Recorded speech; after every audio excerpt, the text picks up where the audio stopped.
continue loading people they've arrested into buses and vans for transport to federal detention centers. We do have live team coverage for you. Beginning tonight with Lauren Posen, who's been on the scene for hours now. Lauren.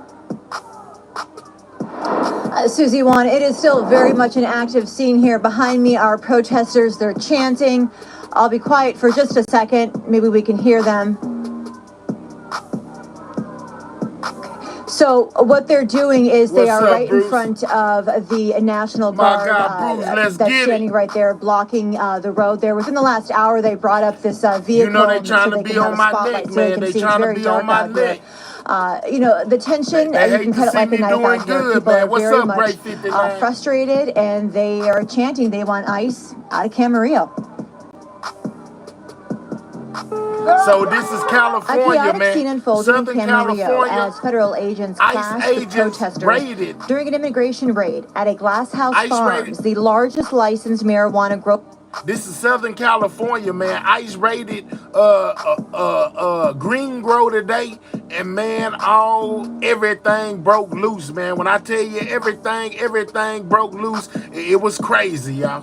Facility in Ventura County. There's people in there trying to get their family members out, and then just to push us out, they started tear gassing us, and it's like it burns really bad. We're not really doing anything. The Department of Homeland Security says agents were serving a warrant, suspecting large numbers of undocumented workers there. The feds have not said how many they detained, but from Sky Kyle, we saw dozens. Y'all continue to double tap that screen, get the lights up. We up late night with it. Providing for their families and going to work, and they have no choice. They have to come out. Word of the immigration raid spread fast. Tensions exploded as protesters clashed with federal agents. One person jumping onto the hood of a federal agent's car, while another protester... And that ain't the first time that I seen that, y'all. They have took extreme measures to stop ICE from being able to deport these immigrants, man. Jumping in front of the cars, putting up barricades to try to stop them, all type of stuff. In a wheelchair, squared off with agents. Agents deployed tear gas, forcing the crowd to back off. They threw one under the car, and then all the car inside, it got full of smoke. Some of the detainees were loaded onto U.S. Marshal buses and driven away, but not before things got even more violent. Protesters threw rocks at ICE vans, smashing the windshield of at least one. And indeed, look at that, shattered the window, shattered the driver's side window right there. We're here united. We're not letting ICE agents in. We're not letting ICE agents out. We've been trying to block in since we're not giving them what they want. Protesters. Man, they have been cutting up. This is in Southern California at a grow dispensary where they grow green at, man. ICE showed up trying to take in illegal immigrants, man, and all chaos broke loose. People detained are hardworking individuals just trying to make a living. I worry especially for, women who are married to these men in here that don't work, and they have no chance. Once these men are gone, they have to fend for themselves. And the path to citizenship, she feels, could be filled with challenges. It's a very long process. It's very those three dots, hit that thumbs up, y'all. Get the lights up. Shout out to everybody in the building, y'all. I'm back. Accessible. And some new developments we learned within the last 15 minutes here. The FBI confirms they are investigating a shooting that happened near this protest.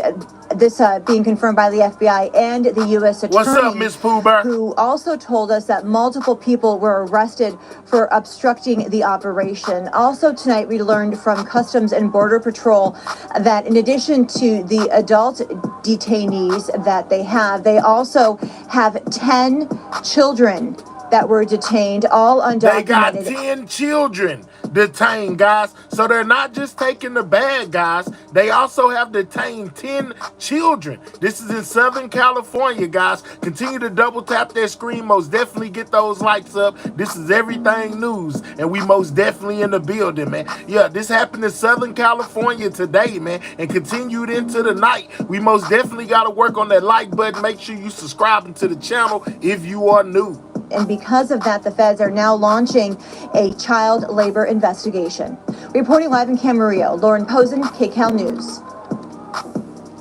And Mike, we're just getting word tonight from the feds that someone actually appeared to point a pistol at agents during today's protest, as Lauren was just referring to. Yeah, and we've got the video. We actually, SkyCal was overhead. We just went back and looked through our footage, and we were actually able to find it, the moments of that gunshots happened. So we got somebody pulling a weapon, y'all, on the ICE agents, guys. And basically, they said that they fired shots at the agents, man. This immigration thing is getting out of hand. This was during a chaotic scene as Border Patrol agents were pushing the crowd back. Now, it's up by that motorcycle, and don't worry, I'm going to slow the video down here for you, and you're going to see it right on the right side of your screen where I've highlighted. He'll come into frame. You see him pointing that object right there. Border Patrol and U.S. Attorney Bill Escalating accuse him of firing rounds during that encounter. You're going to see a still photo of him here in just a second that was tweeted out by the U.S. Attorney's office. This the dude right here. They say this is that man. man. Now they have put out a warrant for this guy's arrest for pointing a weapon at ICE agents, guys, and basically firing real life shots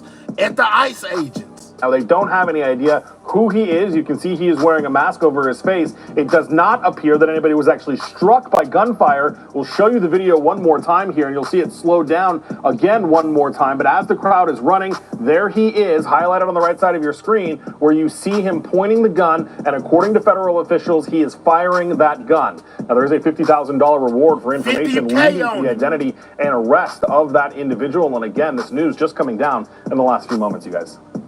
Okay, Mike, thank you very much. We want to go back, continuing coverage of this breaking news here in Camarillo, where a standoff continues between law enforcement and protesters after a massive raid immigration sweep at Glass House Farms. Desmond Shaw, live in SkyCal over the scene. Tell us what you're seeing tonight, Desmond. Well, Susie and Juan, we are here with this big caravan of vans that we believe these are a lot of the same ones that left the scene earlier. Some of them that were hit with rocks by protesters, and they took a rather surreptitious way to get back to the farm. Hit those likes up, guys. Right, Double tap that screen if you don't mind. Give me 200. Click the three dots, hit the thumbs up. This happened in Southern California. In the back of these vans, but they've been sitting here now for quite a while. And then we also have some other video to show you as well of that route that they took through the cornfields with all the dirt being kicked up. And, the protesters were able to see them a lot more easily in the day with all the dirt being kicked up, but maybe more difficult at night as we're starting to see a lot more heavy equipment rolling around as well. Still a ton of protesters out here. This is along Laguna Road, and let's go over here and see how they do not look like they are leaving anytime soon. It's most definitely not going to end well, Miss closer to Wood Road along Laguna. There's also protesters over on the Las Postas side of Laguna Road. So just waiting to see if they're going to try to transport more people today without agitating any of the protesters. And if they do, obviously they want to avoid a repeat of what happened earlier today. Live at SkyCal overhead, I'm Desmond Shaw. Juan and Susie, back to you in the studio. 50K reward for the guy that was busting at the police. Of those cars. Thanks so much, all right, guys. Somebody just asked what happened. That's not Mike. All right, so if you read the screen, it says FBI offering a reward for a suspect who allegedly busted shots at agents during a South Carolina farm raid. They went and raided a farm in California a little bit earlier, trying to get illegals, and basically protests erupted. People started setting up roadblocks, and then one guy started firing shots at ICE agents, and now they have a $50,000 reward for his arrest. This was in Southern California. What's up with it, Mo? What's up, Miss D? Shout out to everybody in the building. Camarillo protest also spread to a hospital in Oxnard, right? Yeah, it did. So after the people that were at the Camarillo protest, and you saw it from some of the video we've been showing you, there was clashes with federal law enforcement. Some of those people went to St. John's Medical Center in Oxnard to be treated for their injuries. We'll show you the video because while they were there were federal agents that brought in people that were in their custody into the hospital to be treated. These people have been acting up, guys. They're not taking it no more. Them into whatever facility they were taking them. People at the medical center saw the Border Patrol or the immigration agents at the hospital and believed that they were there to make arrests of people who were injured during the protest and being treated in the hospital. Oxnard Police Department tells us, to their knowledge, immigration officials did not arrest anybody in the hospital and were only there to get medical treatment for somebody that was already in their custody. Now, we did reach out to the DHS to try to get a statement on this Shout as out well. to AJ for that $2. We don't always hear back from them in a very kind of timely or fast manner here, so we're waiting to hear more from them. Oxnard PD says none of their officers were injured. They reiterate they only responded to the scene to deal with the crowd and traffic control that formed outside of the hospital, but at last check, there were still some people out there protesting outside of that hospital, guys. All right, Mike, thank you so much. Back to our breaking news now out of Camarillo. Let's go to Desmond Shaw live in SkyCal over the scene. Des?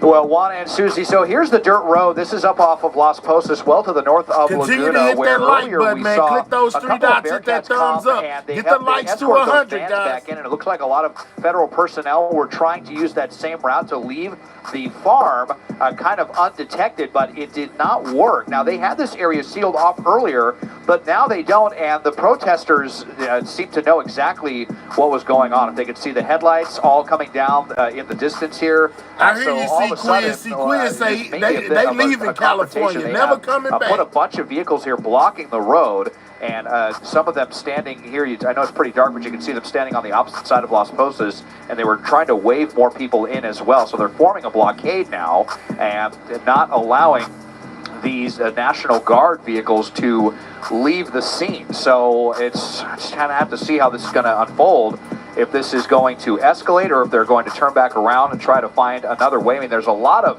dirt roads here on these farms. I could actually show you right now on our satellite view here very quickly.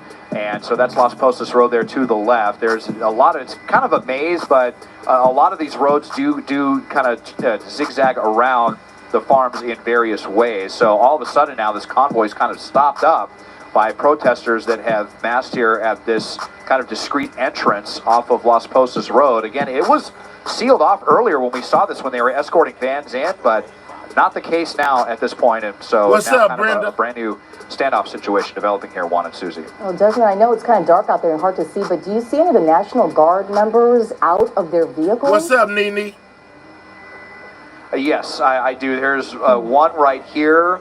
Actually, a couple. I can kind of double in right there. You see one back of the trunk of that Humvee right here, and a couple more out here walking around. And you know, these we know that the National Guard troops have seemingly been extremely careful to not, you know, escalate the situation where it's not necessary. So now, actually, yeah, we have quite a few of them out here walking around. If they may just kind of have to reverse course if they're trying to de-escalate things here.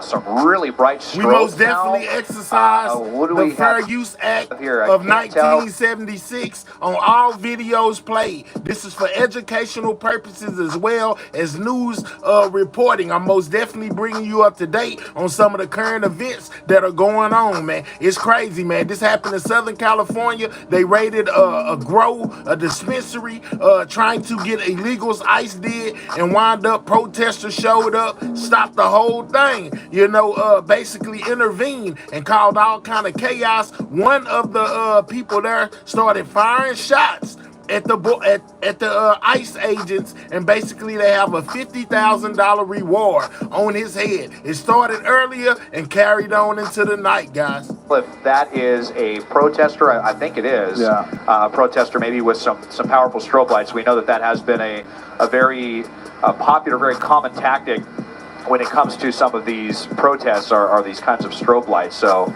more and more protesters arriving now, and just not sure how the National Guard's going to handle this. Mike, and the fact that a lot of people were leaving the area here, did this mean they were wrapping up their operation here at the pot farm, or the thought is that they were getting ready to leave and be done with it here? That's kind of what when we were looking at everything, it looked like the last bit all of right, somebody said from Steve, this crap gotta stop. Is ICE going to send everybody back where they came from? They most definitely trying, guys. They are trying. There maybe to transport agents and do all this. Now, I don't want to give away any plans. I don't know any plans, but there is a world where this is other agents going out another back road, right? Because we've not seen, as far as since the National Guard, and by the way, this could be National Guard mixed with Marines. We don't know because remember, the Marines are still active as well. So we don't know kind of the exact makeup here, but obviously they are members of the military. Now, we've not seen members of the military engage in direct. Dealer, all you have to do is read the screen, Yes, and let's most go ahead and look at definitely it, tells Des. you Yeah. everything that's I going think this on. is happening. Double So we're tap going to that go look at screen, another guys. spot here. Get the Des is lights going to go look at it Okay. for us. Thanks, Des.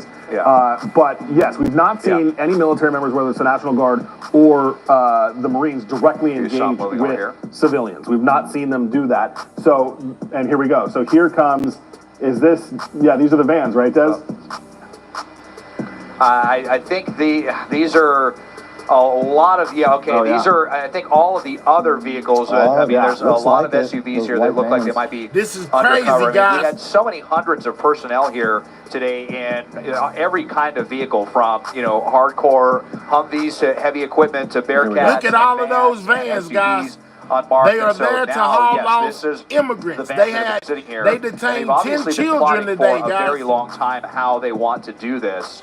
So, now, I mean, obviously they're all in constant communication right now, and then the protesters over on this side, we'll get one more look at them, and then we're going to focus on those vans and see what they decide Look to at do. those So the National protesters, Guard holding guys. protesters back there. And on that side earlier, they were actually kind of trying to creep around some of the guards to get closer to the farm.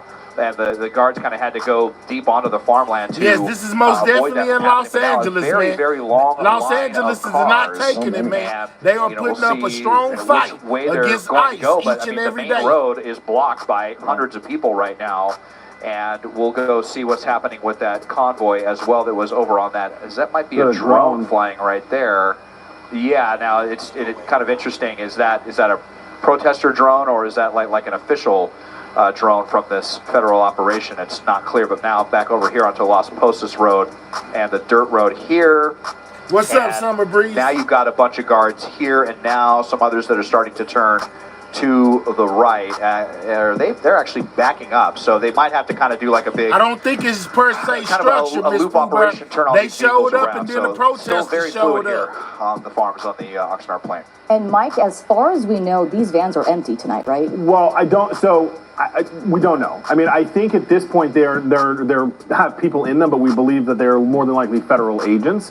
We believe that everybody that has been detained here has been removed from here. I believe what the vans were being used for now is maybe to transport agents. It's possible that they still have a group of people that are in custody that they may be moving, but we were kind of watching that. I'm all stacked up outside of the building. We What do slowly y'all watched that think get about smaller and these smaller. raids, And I guys? haven't Are seen anybody they actually necessary? detained in a while. I think since we left in like the 8 o'clock People hour all on in top front of of the the 9 is the last vans, time I y'all. actually saw anybody being detained. So there may well be a small number mixed in there, but the larger of the group we believe is gone. Des, I have a question really quickly. Is there any other, okay, so the convoy passed the dirt road, and are they coming to where this other group of DJQTV, protesters I have is? no idea, man.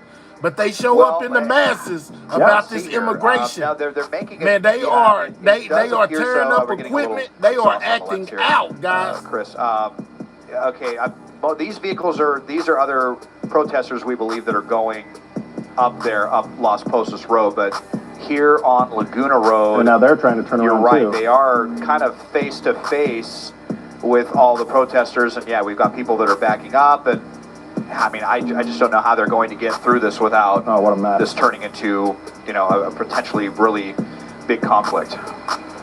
So protesters may not know that there are no immigrants inside those vans, right? They may not know that perhaps the operation is wrapped up. This has been going on all day. It's at 10 a.m., yeah. So This Yeah, is and I mean, crazy, guys. I think And it's that been going on all day and Joy had carried it in on her into piece the earlier. They were nighttime. doing firefighters handshakes and throwing things at National Guard. So I This don't is think that, I taking think place in protesters are, Southern to be honest, probably California, hoping that guys. there's no immigrants in there and can focus their attention on the law enforcement, because that's what they've been doing throughout the day. And I think, Des, unless you see another way, both that main roads are blocked, and now so is that dirt road. I don't know that there's another exit point along this What's road. up, K. What do you Sam? think?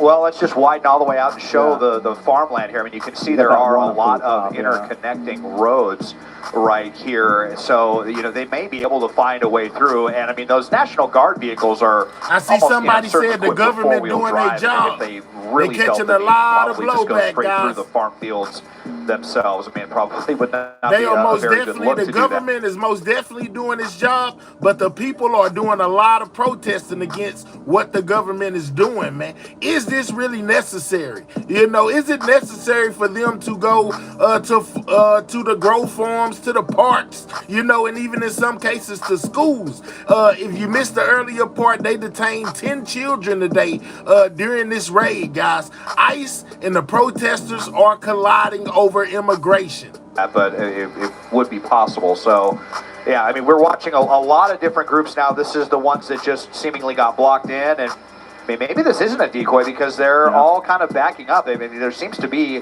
a degree of confusion, and it's just what's up with baffling it, because we, like I said, we witnessed this all being blocked earlier by a couple of Bearcats, and there were a lot of personnel that came out here, and they stopped traffic, and they were able to get vehicles out and vehicles in without any kind of confrontation. And this it's is just wild, guys. A temporary thing. They didn't think to keep that manned, or if they were trying to just be as discreet as possible and not make it we seem need like 50 more that lights, was, guys. Double something that tap they were that going screen. to use. Get the But now lights everyone's up. massed This up is here in on Southern California. Laguna Road, and they're all turning around again. So if they're going to try to find another way around this, or you know, if they're even familiar with all the territory, maybe that, I don't know if that drone is equipped with like night vision technology, if that's even something that it's out there, I'm not sure, but maybe they're trying to find another way to get out of this without inflaming any tensions. And this is actually crazy, after guys. all the escalation This is earlier crazy. today, Desmond, you were talking about during the 5 o'clock hour when some of the vans were trying to leave. Yes, and you know, and so many of those vehicles got hit with rocks, and that was, you know, a pretty serious situation. I will also mention, for everybody that's wondering what's going on, protesters have collided with ICE in Southern California, guys, to where somebody pulled out a weapon, started busting shots at the ICE agents. They put a $50K reward out for that guy, and they also detained 10 children today, all illegals. It's also a big group of people that the protesters were just fine letting out. A lot of cars that had been trapped in there, if they were farm workers that were not taken into custody, or people that got caught up in all this, but there were more than a few vehicles that we saw go past the line of protesters, and we actually saw some of the protesters clapping and cheering for those people. So I'm wondering if that group that I just showed you of vehicles, if that is the case with any people that are not, you know, really affiliated with this at all, and just kind of make sure you guys are subscribing to the channel if you're new, and most definitely click those 3 dots, hit that thumbs up. trapped in here. It's just such a confusing situation, but one thing is for sure, they are not going to be getting through that road without Look at some all kind of those confrontation protesters. with these people. They've been here for a very long time. One of the most determined groups of protesters I've seen in recent memory. All right, Desmond, we're going to keep an eye on He this. says one of the most determined group of protesters that he's seen in a long time. That took place in Southern California, guys. But wait, there's more. Check this out. This happened in California as well, outside of a courthouse where ICE showed up. Check this out. Hold back, hold back. People basically barricaded the doors to the courthouse where ICE couldn't get in, using bicycles, using their bodies, using everything they could, jumped in front of the ICE vehicles, trying to stop them from rolling. A couple of people almost got ran over. I mean, man, y'all, it's crazy. This took place yesterday.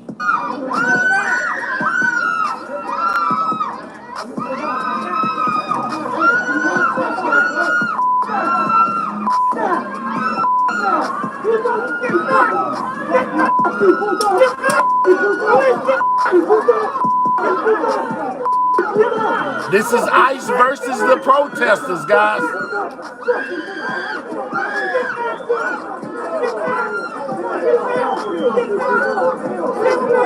This also happened outside of a courthouse in Southern California, guys, where ICE basically, you see it's ICE basically collided with the protesters that was barricading the doors. They were trying to get in to arrest illegals, and basically the protesters would not let them in. A couple of the protesters wound up getting arrested, threw in the back of vans. Other people jumped in front of the cars trying to keep them from leaving, guys. Make sure y'all double tap that screen. Most definitely subscribe to the channel if you're new. All of this is taking place in California. Look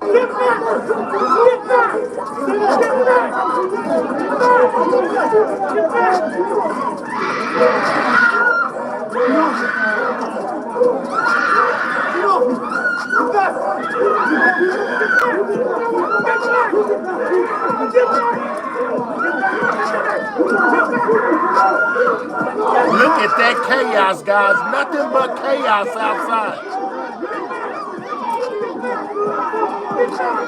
Is this really worth it, guys?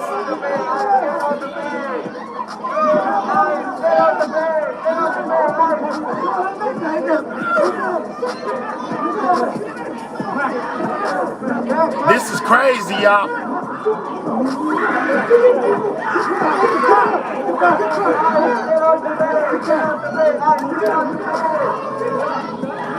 The only way you can tell the protesters from ICE agents have on vests. You know, some of the protesters have on masks, just like the ICE agents, and it's hard to tell who is who, man. It's crazy. It got crazy outside this courthouse, guys. What's up with it? What's up, y'all? Hey, how y'all doing?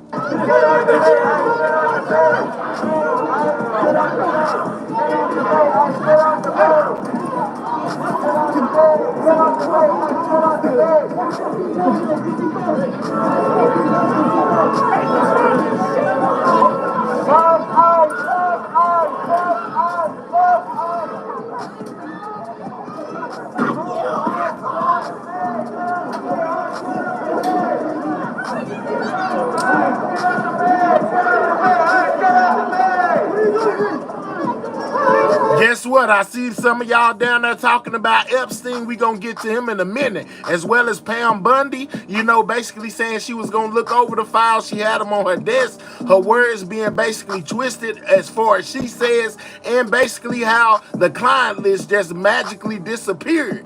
But a new video surfaced showing Epstein final hours while he was in jail. We also got that as well, man. We're gonna get to all of that.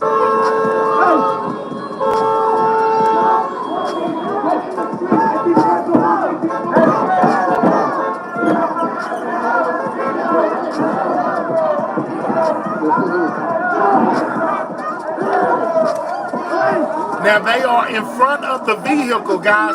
Look at this. They are in front of the vehicles trying to keep it from leaving. You know, with some of the protesters in the back is women. They all women standing in front of this ICE vehicle to try to stop it from moving. Well, guess what? It didn't stop. It kept on moving, almost running some of these people over, man. Very sad. All of this took place in California.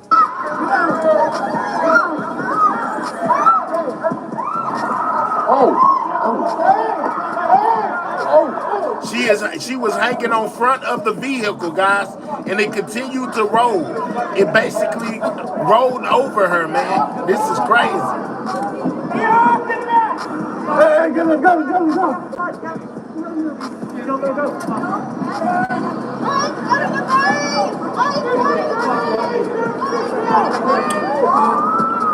They're going to chase down the vehicle down the street and get in front of it again.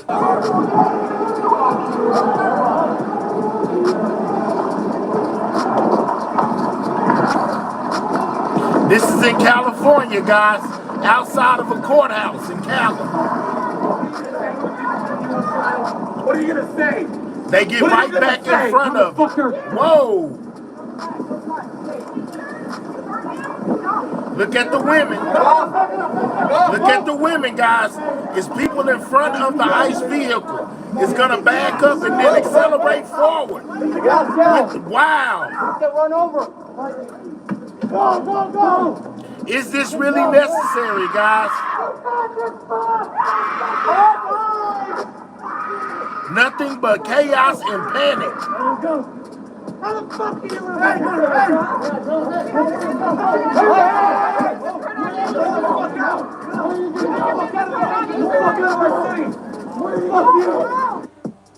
It's crazy, y'all. It's crazy.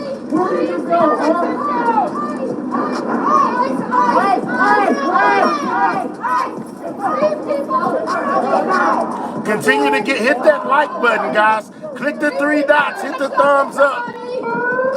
We got 1,300 people in the building, only got 82 likes. Click the 3 dots, hit the thumbs up. It helps the channel. Subscribe if you are new. This is all taking place outside of a courthouse in Los Angeles, guys. I believe this happened yesterday. Somebody!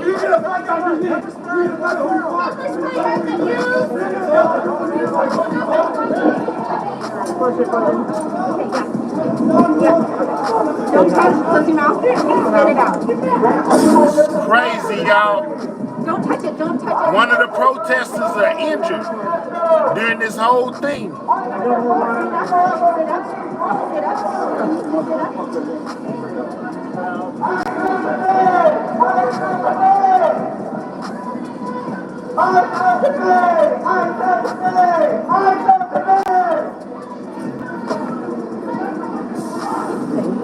We're most definitely, this came from the New York Post, guys. We exercised the Fair Use Act of 1976 on all videos played. This is for news reporting and educational purposes only. Come back here. All of your friends will never do out this. I'm coming to the park. I'm going to the park. I know you are. I'm not going to go left.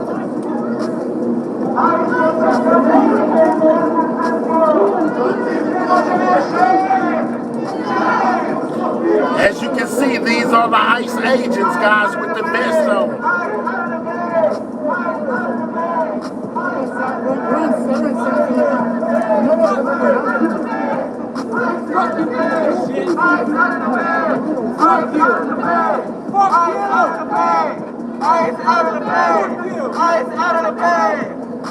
There's chanting ICE out of the way.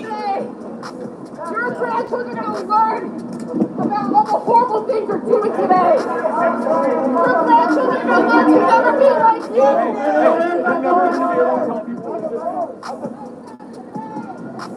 you. Continue to double tap that screen and subscribe if you new, guys. This all took place outside of the courthouse in California.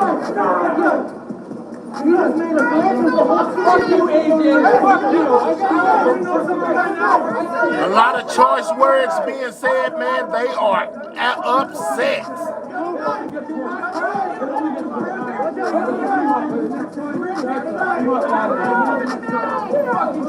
What's up, Harlem?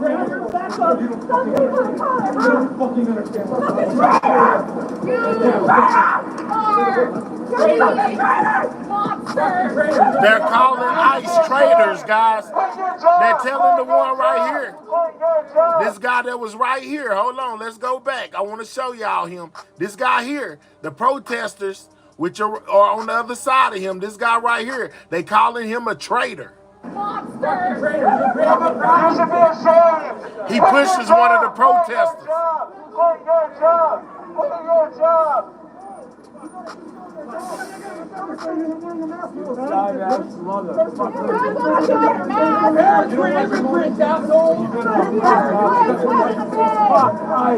It's crazy, y'all.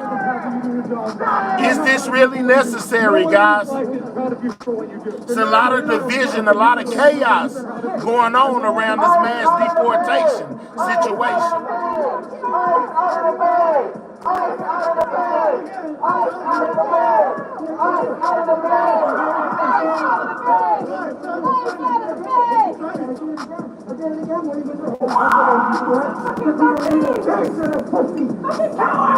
They are yelling all kind of obscenities at these ICE agents. Hey, Miss Danita, I see you down there. Shout out to you.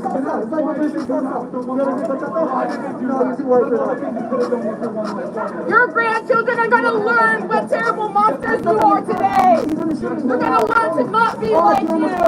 You're terrorists. And man, I don't know if our buildings look the same. This look like the building Diddy be in right here. Look at the doors. That look like the building, the courthouse they stand outside of when Diddy goes to trial. I'm just saying, look, it looked the same to me. I don't know. Well, this is in California, and Diddy's happens in New York, so they could be different. I'm just saying, this crazy. Like you. You're terrorizing people. You're separating families. They told them that ICE that they are terrorizing families, guys. And once again, they calling this one. They are on this one ICE agent's top right here, calling him a traitor. I'm here because I stand for what I believe. I stand on business. You stand for being a little bitch. Whoa! I don't think he stands for anything. Whoa! Except for a paycheck. Wow! You're a fucking disgrace to all our fucking ancestors. Wow, man. They are saying any and everything to this. They are saying any and everything to this ICE agent right here, man. He keeping his cool, though. But they are calling him every word but a son of God, guys. If you can think it, they are saying it. I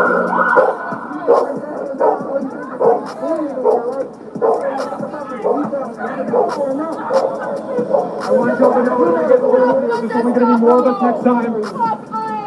Whoa! They saying forget ICE. More of us next time, motherfucker. Are you ready? You think you're ready? It looks like the ICE agents are clearly outnumbered by the protesters. Whoa! They are mad, guys.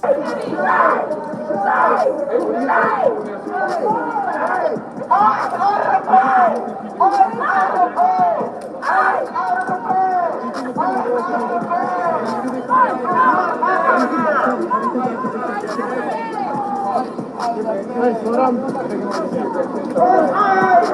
Keep the distance, all right? We get it. All right? We get it. No, that's not what I meant. We get it.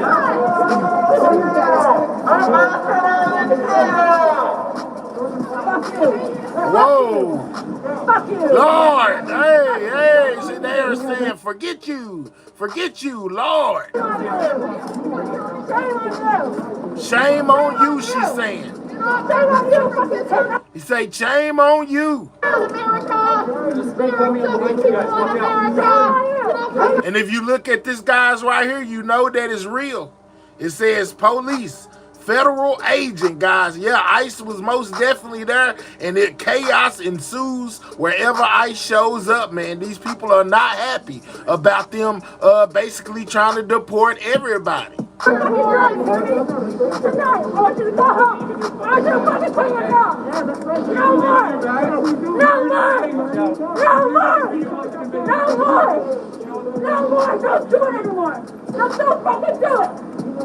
Telling them to stop doing it. Don't do it anymore. Just don't do it.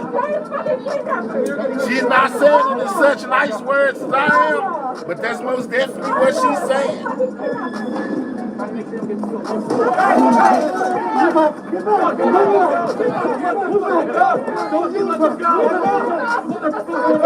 Yes, y'all, it is crazy. So now they are about to detain 2 women, and yeah, a lot of pandemonium breaks out again. What's up with it, Vic? Whoa! Whoa! Whoa! Just a bunch of obscenities being said.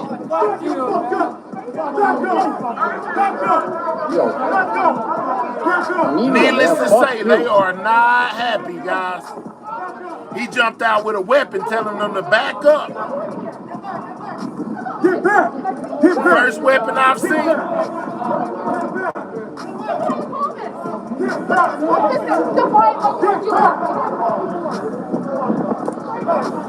Yeah, man, this mass deportation situation got things very crazy, y'all.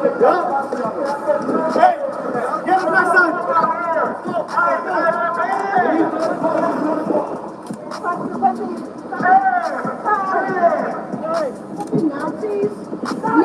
Whoa, calling them, whoa, y'all, yeah, they are mad. Get it.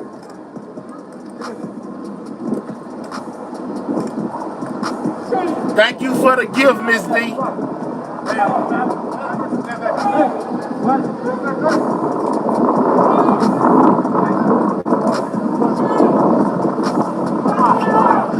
These high cages have to focus before San Francisco. They're not welcome in our city. They said that ICE is not welcome in their city, guys. These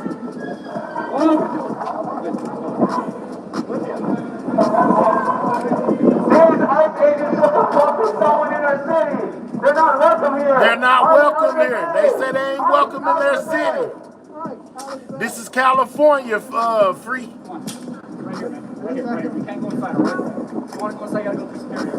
So they have made it to the United States Appraisers building. And ICE is now, they are standing guard like the protesters were earlier.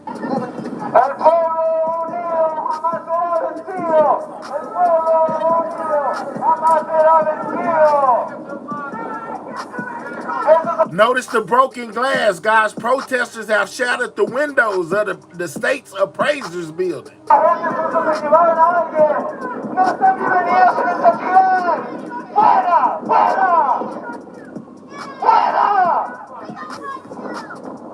out of the bay! ICE out of the bay! ICE out of the bay!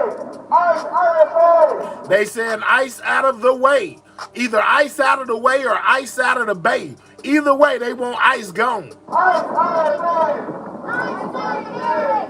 All right, so that was what took place yesterday. Okay, which brings me to this exclusive interview that Mayor Karen Bass did, you know, after the situation occurred where she stepped in and basically stopped protests. I mean, ICE from deporting people from a park, guys. Needless to say, she was not happy about it. She asked when they could leave. It's a lot of chaos going on in California. She says that Trump is most definitely ignoring the wishes of the governor of California and the mayor, y'all, and that this ICE situation needs to stop with them coming in and basically doing these raids, saying that the California officials got it under control. What do y'all think? Let's talk about it.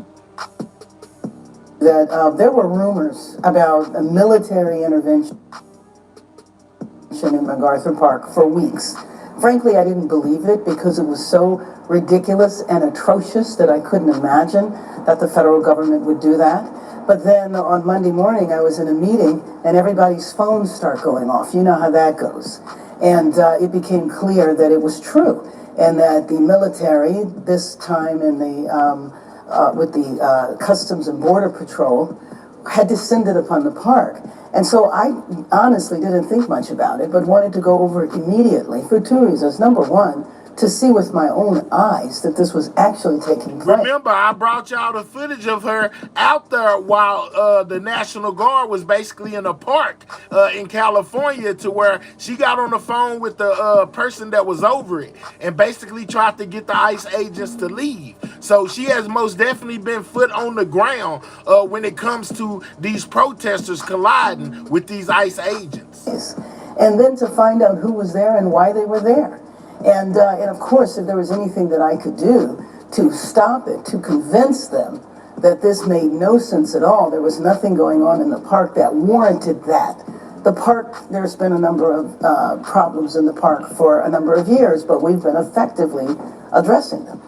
So you got there, I saw you in the video, you got on the phone with, who was that person? Well, when I got out of the car, I wanted to find out who it was that was there. I saw they had Customs and Border Patrol identification, not individual names. They were masked.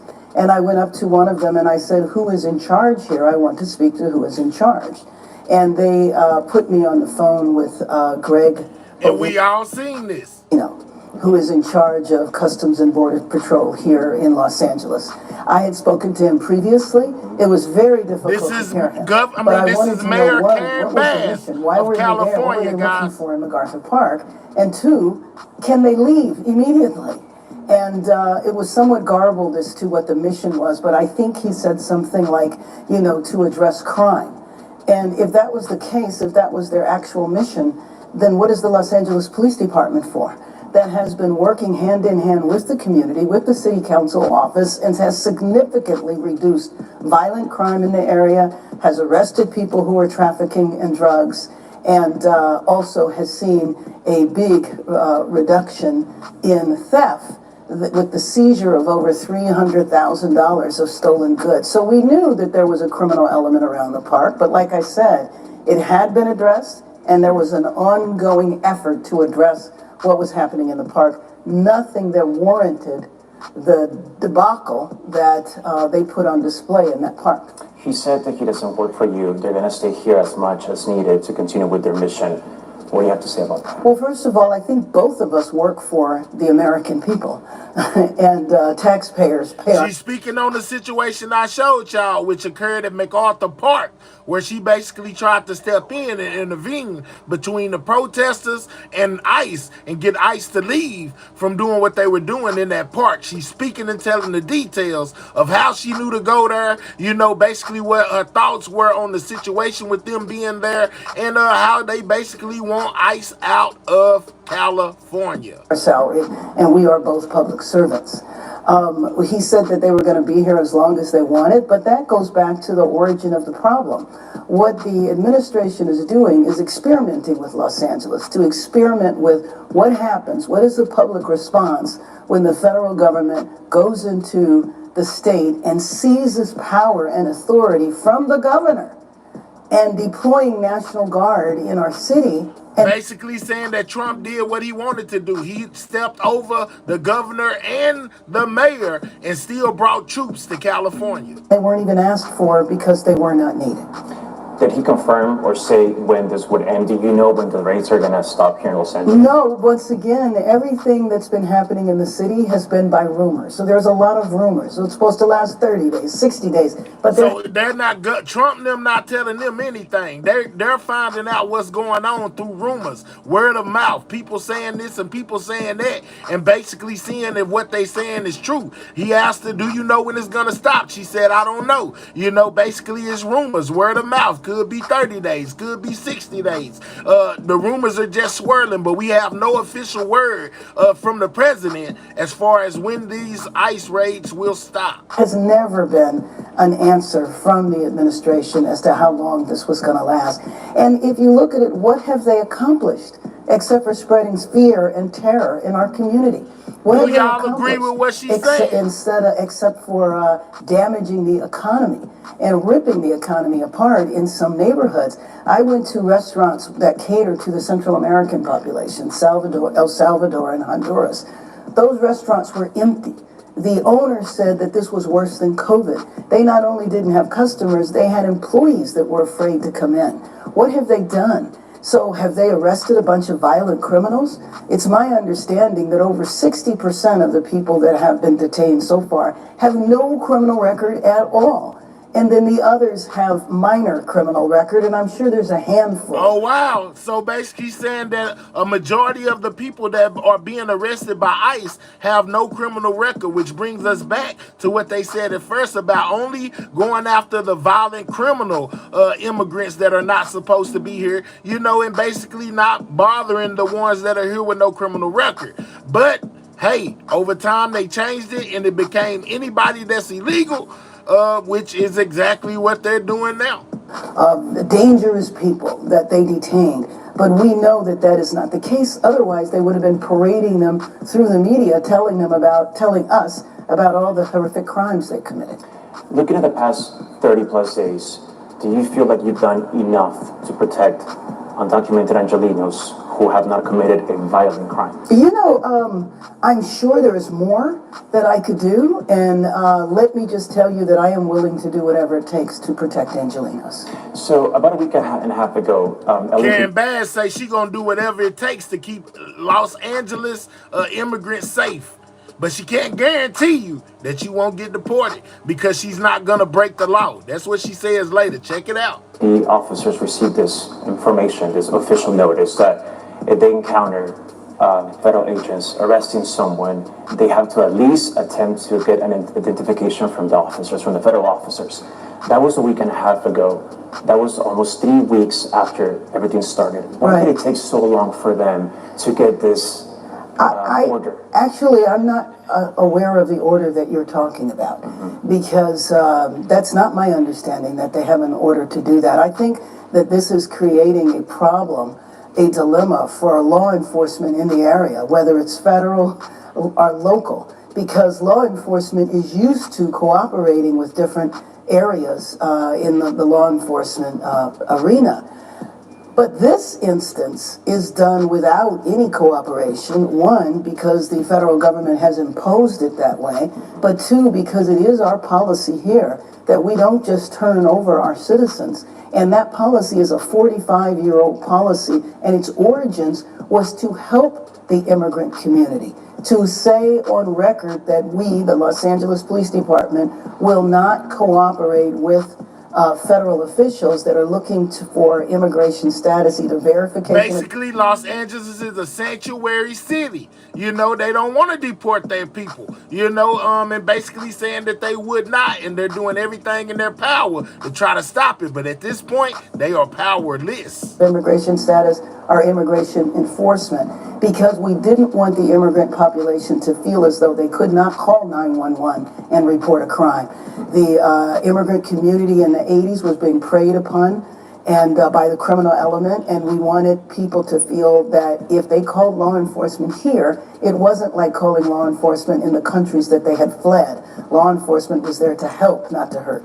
And I'm asking you this because when we post things on social media, I see on the news, let's go, we hear some people saying, where's the mayor, where's the governor? If someone stopped this from happening, those arrests, where we see the videos, and you know, some people are claiming those are abductions. So what do you have to say to them? Because they feel like some people do really feel abandoned by you. Sure, and you know what, I think that people might have a misunderstanding in terms of there is limits to what I can do as mayor. The federal government does have the power to do what the administration did in terms of coming in and enforcing immigration law. I dispute how they're doing it. I dispute, frankly, that they're doing it at all when they just snatch people off the street. But you can't stop it. I cannot walk out and stop it, no. I mean, I would be subject to... Which goes back to what I said, powerless. She can't do anything to stop them once they arrest people. Arrest just like anybody else, but even if I did that, it would not accomplish the goal. And the goal is for this to stop. It has to be stopped through the political process. It can't be stopped single-handedly by myself or by the Los Angeles Police Department. Who people have been abandoned by is the federal government, not the local government and not the state government. So wow, guys, some strong words. Yesterday, you want to join the city of Los Angeles, the county, multiple cities in Southern California. So that lawsuit, my question to you is, this lawsuit was presented July 3rd, last week.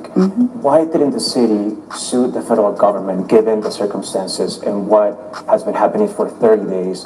Why did you have to wait instead for this lawsuit to join it? So let me just say that in Los Angeles, our city attorney is an independent elected official.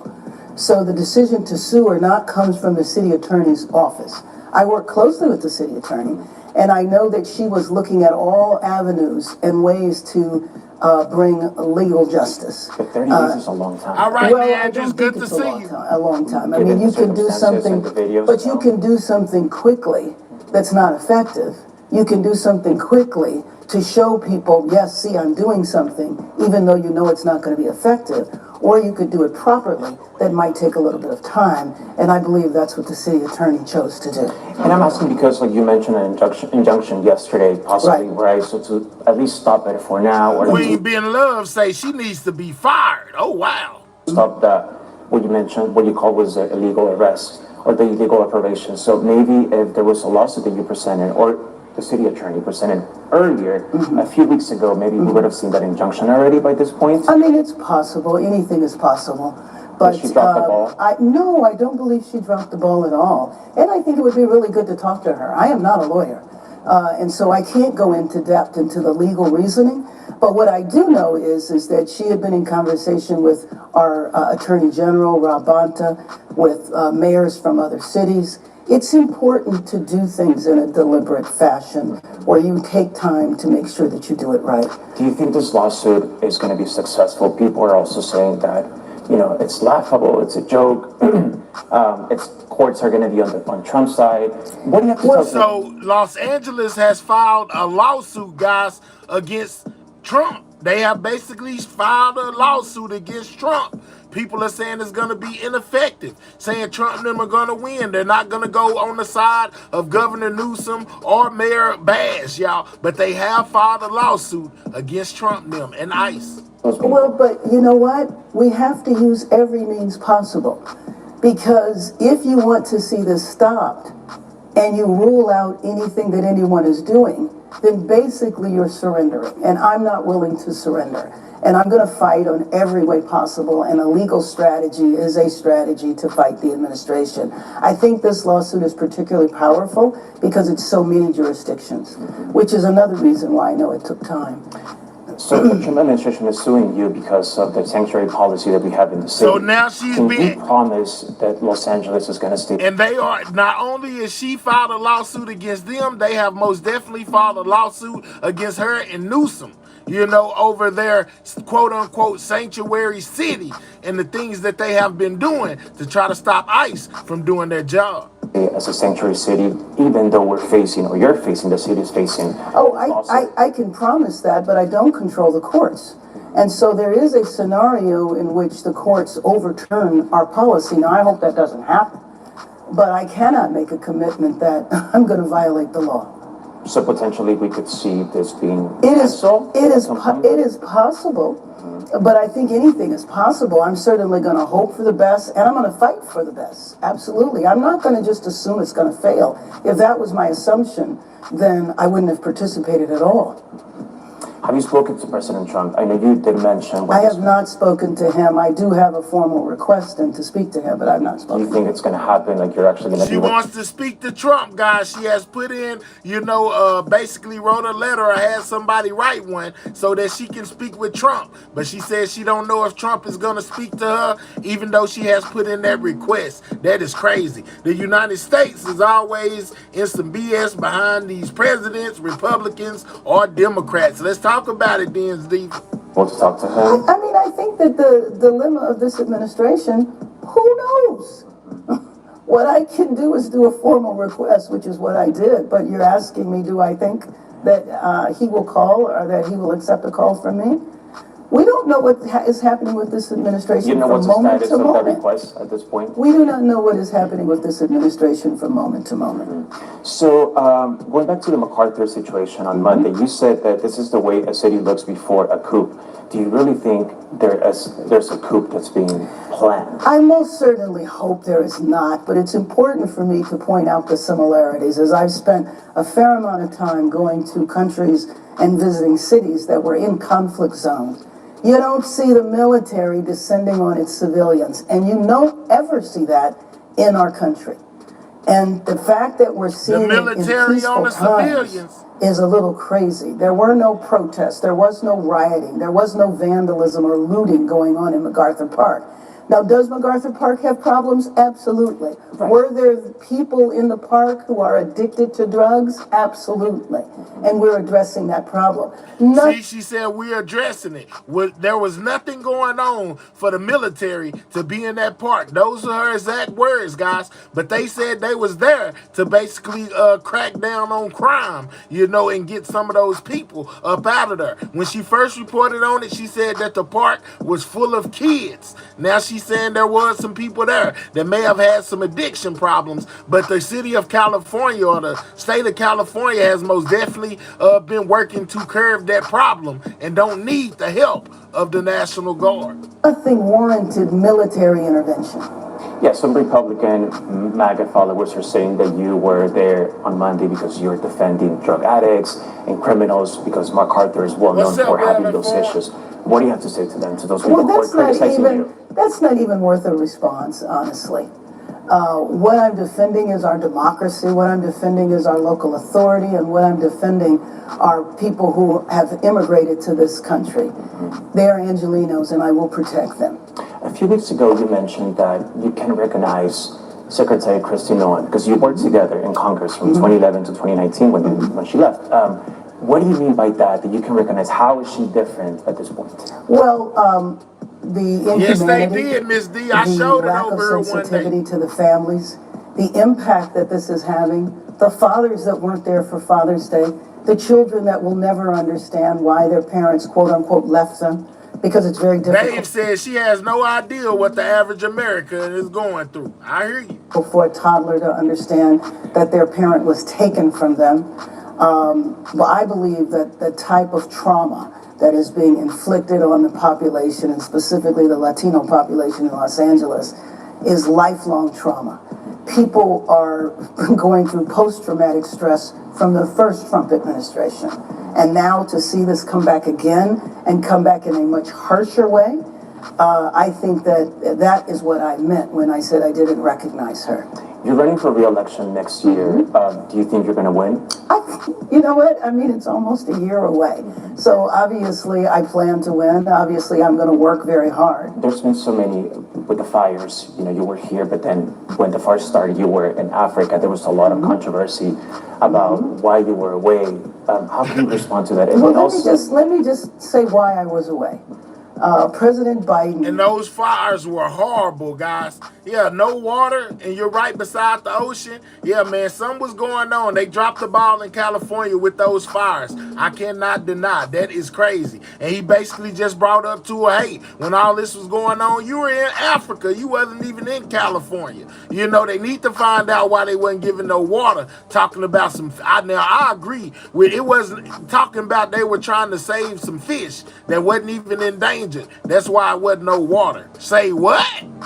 A few days before I left to go to Africa, it was major news that I was going to Africa because the White House issued a press release saying that I was included and invited on a delegation to represent our country at the inauguration of the Ghanaian president. Right, but then the fire started on the 6th, which was a Tuesday. We knew the alerts were happening the week before. Oh, gee, the fish. I reported on it when it happened. That's crazy. Why were you gone? Well, let me just tell you that the alerts that were issued through emails, the city nor the county, and the news and social media, the city and the county, nobody was prepared for a weather event that had never happened in our lifetime, which is hurricane strength winds.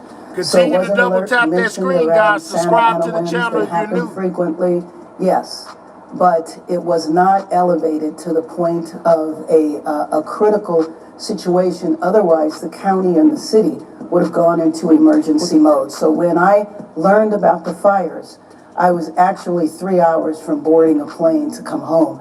I think what a lot of people didn't realize is, number one, the time difference between the United States and Africa, and two, how long it takes to travel. So I got back as soon as I could. Going back to this whole thing with the raids, what is the current state of Los Angeles with this whole situation? The current state of Los Angeles is, angry, in fear, because of this specifically. Outside of this issue, and before January 6th, I think our city was, our city was peaceful. There was no major conflicts going on. We were going about day-to-day life, and the restaurants were full, the workforce was active, and things were okay in our city, and we were preparing for the World Cup, which will be here in less than a year now. Are we going to be ready for that? We are going now, a lot of people said that the fires came to build smart cities. Not saying that that's the truth, just that it was a narrative to be out there to make California a smart city for these Olympics or whatever that were supposed to be coming a long time ago. I mean, supposed to be coming in the future. Now they're talking about the World Cup, guys. With all this going on, is it safe to host an event in California with all the protesters and all the raids that are going on. I don't know, man. It could be crazy. Be ready for it. Now, I will tell you the area of the World Cup that I'm concerned about is immigration. I'm concerned about all of the people who want to come to the country for the games, but are concerned because of how immigrants are treated, in particular in our city, but also in our country. The World Cup is going to be in 11 different cities, but 8 of the games are going to be played here. So I want to send a message to the world that the world is welcome to come to Los Angeles with the caveat that we need the cooperation from the federal government because the federal government controls immigration. What if we lose some of those games? Because Canada was already saying that, hey, if there's some issues with some games in the U.S., we can host more games in Canada. So far, that's not the case. But they did mention that. Like, they offered, they made the offer, right? Whatever. So would that be a problem if we lose some games here? Of course it would be, but I do not believe that that's going to happen. And so I would imagine that other countries would be competing to try to take the games away. I can understand that. I don't have a reason in the world to believe that that's going to get anywhere. Do you have a message for Angelinos who are undocumented, who are living in fear, who, you know, yes, the only evidence is they just moved here to work, to have a better life for their children, and like now they're basically facing this situation where they can't work because they feel like they're gonna get arrested, or even sending their children to school, or like how you were mentioning, the whole situation at MacArthur Park. It was a camp, and then the kids were taken away. So a message for them. Sure, my message is my number one job. So they just doubled down that on that day at MacArthur Park where she had to step in, there were actually kids there. They were having a camp that day. And when the National Guard showed up, they took the kids away, meaning the parents and the people that were on the scene. Not the ICE, but there were kids present that day when she had to intervene. As mayor is to protect Angelinos. And I will protect all Angelinos, regardless of their immigration status, regardless of what country they came from, when they got here, or why they're here. And I want you to know, and I want Angelinos to know, that this is a part of my core values. This is not a political issue for me because of the moment. I've been involved in immigration reform efforts for many, many years. When I was in Congress, when I was a community activist, the last time the major immigration bill went through Congress was in 1986. The Simpson and Mazzoli bill, fighting against Proposition 187. So this is a long history for me, and it's a part of my core values, not because it's the issue of the moment. Is there one thing that you can do at this point to make the situation better or make sure that people are feeling protected? Sure. Well, one is providing services to folks, and so right now we're raising money to give cash benefits. It's not a ton of money, but money that could help tide people over to pay for groceries. We're looking at also providing a number of other services through our family resource centers. So it's the concrete things that I can do. What I cannot do is control the federal government. We can sue to prevent the federal government from taking certain actions, and I'm going to do that.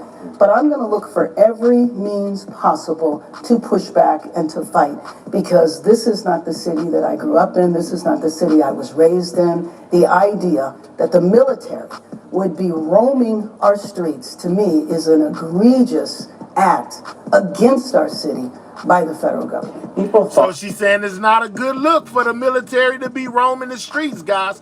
The U.S. military on a U.S. streets, in U.S. streets, as far as California, anywhere else, is crazy work, guys. I don't know. It is most definitely crazy to me. But I guess people like to say all the time, they are just doing their job. Thought that because we're a sanctuary city, there was no way that federal agents could come into the city and do raids. But people have to understand that it's a whole different. Being a sanctuary city is the fact that local authorities can cooperate, but they can still come and do whatever they want. We've seen it for the past 30 days. People, and hopefully you will participate in this in terms of educating the audience, the difference between the federal, the state, the county, and the local government. The federal government is at the top, and that preempts all of the laws going down. And so we can do everything that is possible, but I will tell you that this city has a long history. Somebody said listening to her is like nails on a chalkboard. Of fighting for immigrant rights. But we have never seen in our lifetime what is happening right now. And no one could have prepared for a situation that is happening right But now. I ain't gonna lie, I've never seen anything that like what I'm seeing right now. She ain't lying about that. And I most definitely told my audience a long time ago when this first started. When Trump came and said something about the mass deportation situation, I said, man, this is not gonna end well. Now look at it. Now, so our sanctuary laws never considered the military intervening or the federal government coming in and seizing power. Is this worse or the same as when we saw the raids back when Pete Wilson was the governor? This is no comparison to what happened with Pete Wilson. Again, immigration enforcement actions have always happened. As I mentioned, this is the first time in my lifetime that anyone has seen the military intervene or the federal government step in and seize power. It's my understanding that this is just the third time in U.S. history. The first time was the War of 1812. The second time was World War II. This is the third time. So policies that we've put in place never anticipated this situation. Why do you think they were just there at MacArthur Park? Because it's my understanding there was no arrests. So they were just there on the horses, like doing the whole thing. They were there. Why was that happening? I think it was a performance. I think it was a show of force. And I think they used a symbol in our city where Angelenos have known that there have been challenges in that park. And what I heard is that they had a network, a TV network, that was embedded in their raid. That's why I call it performance. I don't think it was ever meant to be serious. Who were they going to arrest? The people suffering from drug addiction? Is that who they were going to arrest? But when they intervened in the park, they went through the children's side. They didn't even go through where people were suffering from addiction. And by the way, there was a health clinic that was there. She said they went through the children's side. Once again, she's bringing the children back. Providing health services. Those workers were confronted at gunpoint and told to get the F out of there. So going back to the question that I mentioned about the officers, LAPD officers trying to identify the federal agents. So you said you don't have that information, but can this be something that they have to do to at least somehow, if someone's getting arrested, at least we know, or like the officers, the LAPD, or the families, they know who is arresting those people? Well, you know, that is being taken up on another level, because to order the police department to do that, you really have to think about what are you actually... Shout out to Philip for that $2 says, that amount of immigrants we could not afford. I hear you, Philip. Shout out to you, my guy. Trying to accomplish. Those officers, where they be from Customs, ICE, or maybe civilians that were deputized, because, you know, there's a lot of rumors around that, too, that the masked men, we don't exactly know who they are. You know, we have to be... Oh, wow. She's saying that some regular civilians could have been deputized to work for ICE, meaning they're not even real federal agents. They are just people that they have given badges to and vests, you know, just out there trying to help ICE with the situation that's going on. That's some more crazy work. Yeah, don't pass that up. Could be just regular civilians behind that mask. Careful, because what is not going to happen is a confrontation between two branches of law enforcement. Mayor, thank you so much. Pleasure meeting you. Thank you. All right, so that was Mayor Karen Bass of California on what the state of what's going on in California with the protesters versus ICE, guys, and why she intervened that day when ICE was doing the raid on MacArthur Park in California, guys. How she found out, she says there's no communication from the government. They really not telling them anything. They are finding out due to word of mouth and rumors about ICE coming to do these raids. They have no formal contact with the government to know when they are coming or when they are not. It's most definitely a volatile situation going on in Cali. Today, as I showed y'all earlier, there were most definitely protests going on outside of a courthouse, as well as a dispensary grower spot where ICE came to try to detain illegals, and protesters put up a fight against ICE. All right, well, when we talk about ICE, we most definitely got to talk about Tom Homan. You know, he's the border czar. He's the one that that's basically out there on the front line, enforcing these rules that Trump is putting down, and sending these ICE agents to all these different locations, right? Let's check out what Tom Homan had to say about all this. Continuing our conversation with White House border czar Tom Homan. Tom, you mentioned right before we went to break criminals and national security threats. But according to ICE data, a growing number of those detained, 46% of the current detainees, are not criminals. They are here illegally, which is a crime, but they don't have other felonies on their records. Is that a trend that's going to continue, and how should Americans come to understand? Let's see how his views differ from her views. Hold on, I kind of missed some too. Let's go back to right here. Continuing our conversation with White House border czar Tom Homan. Tom, you mentioned right before we went to break criminals and national security threats. But according to ICE data, a growing number of those detained, 46%. Shout out to CBS, man. Current detainees, you know what I'm saying? We most not definitely exercise the Fair Use Act of 1976 on all videos played. This is for news reporting and educational purposes only, guys. This is to get the information across to y'all. Y'all go do your own research, whatever. I'm just reporting what's been reported to me, to y'all. Y'all come up with y'all own conclusion. This is Tom Homan on the protesters in the riot. And ICE doing his job. Here illegally, which is a crime, but they don't have other felonies on their records. Is that a trend that's going to continue, and how should Americans come to understand that not everyone in detention now, or probably likely in the future, are going to be these criminals or national security threats? Well, a couple of things. It's just not felons that are criminals. You got misdemeanors too. And the media's taking the data. They're saying, well, they're not a criminal alien because they haven't been convicted. But they're pending criminal charges, which means we found them in the county jail, which means you're probably not a choir boy. So the criminal numbers are much higher than a lot of the media is reporting, because they're simply not counting misdemeanors. They're not counting, those that are pending criminal charges. But we are focused on public safety threats and national security threats. Can we most definitely get some more pressure on that like button, guys? We've had 700, 500 people in the building, only got 173 likes. We need more likes. Click those three dots, hit that thumbs up. Most definitely subscribe to the channel if you're new. This is Everything News, and right now we're basically reporting on the riots and the protesters that are going against ICE, man. This is border czar Tom Homan on his take on everything going on. I've been clear from day one. I mean, sanctuary cities especially, a lot of the non-criminals being arrested in sanctuary cities, because we're out looking for the criminal because they chose to release them in the community. We got to go to the community and find them. And when we find them, if we find them, many times they're with others that are in the United States illegally, but not a criminal target. Well, they're coming too.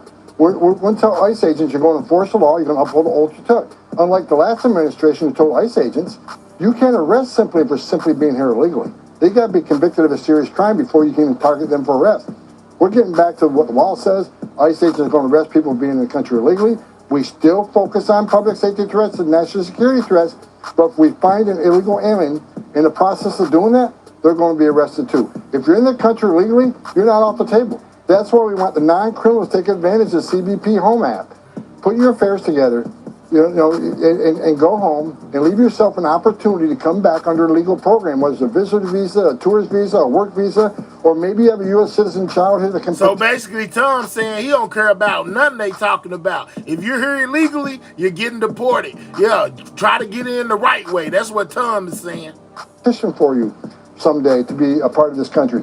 Leave and make those positions available, because here's what's going to happen. We have to find you, formally deport you. There's a statutory bar placed on you, anywhere from 5 years to 20 years to never, ever coming back to the United States, depending on your specific case. Leave yourself an opportunity to come back to the greatest nation on earth the legal way. Tom, you mentioned also the very low number of illegal border crossings. The administration, the president touts this justifiably almost every day. Why then does there need to be $46 billion to finish the border wall? If you have minimized crossings, why do we need a physical barrier for some 2,000 miles along the U.S.-Mexico border? Because we got to make these changes permanent. Border walls work. Every place a border barrier is going to go, or the the buoys have been put in the river. Every place we put a barrier in place, illegal immigration went down, illegal drug flow went down. Also, a lot of this money going to technology. When Joe Biden stopped building the wall, he also stopped putting the technology, the really important technology, in the existing wall that we built. There they go blaming Joe Biden, man. Y'all know they blame Biden for everything. Allows agents to talk to one another because there's so many dead zones on the southern border. It also adds technology to let us know if someone's approaching the wall, climbing the wall, digging under the wall. That's a very important technology we need. But we got to continue the wall and make it a permanent fix because we don't know. Look, the next administration come in and undo everything. But we have a permanent structure in place. It works. And I think whether we're not, everybody should agree when it should be a nonpartisan issue is technology. We're going to use that at port of entries. So we catch more of the contraband at the same time, making legal trade more efficient, faster to come through the port of entry, but at the same time catching that contraband, the drugs and illegal weapons. I think everybody can agree to that. It should be a nonpartisan issue. That money's needed on the border to make these changes, this positive change, more permanent. Last question, Tom, and I know you'll come back. We'll continue our conversation. According to C Quiz, I said they blame Biden for everything. What are you talking about, my guy? To the Deportation Data Project, arrests in Los Angeles are up 69%, 57% up in Chicago, up 161% in Miami, but only up 11% in New York. How come? New York has, they got a difficult government. It's a sanctuary city. It's a large, sprawling city. We don't have enough resources in New York, which is why President Trump committed 2 weeks ago. We are going to double down on sanctuary cities. For instance, Florida. Every sheriff in Florida is working with. Every sheriff in Florida takes a detainer. So we know we got less of a problem in Florida because we know public safety threat, illegal aliens in jails aren't going to be released in the community. They're going to be given to us. So we can send extra resources from Florida to New York because we know they're releasing public safety threats every day. They're releasing national security threats every day. Hundreds of people walk on our Rikers Island every week. Well, we're going to send more resources there. We're going to double down and triple down in New York. So you say that now, Garrett, Major, but watch what's coming. We're going to send a lot of resources and make sanctuary cities our priority. This is a continuing conversation. Tom Homan, you're always welcome. I hope you come back. You got it. Thank you. All right, so hold on, let me make sure he ain't coming back. Hold on, I see a little. Still to come, our Caitlin Huey Burns speaks with Senators Elizabeth Warren and Tim. Yeah, okay. So I just wanted to hear basically what Tom had to say about the whole situation, and basically Tom saying, "Hey, we ain't gonna stop. We doing our job. They can keep on protesting, but they gonna keep on doing what they do when it comes to ICE, guys. Man, look, they gonna do what they do. Ain't nothing I can do to stop it. You know what I'm saying? Ain't nothing we can do to stop it. It's already been put in place, and they're gonna continue. Let me get this screen back right. They're gonna continue to do what it is that they do. But we most definitely heard from both sides. We heard from Bass. We heard from Tom Homan.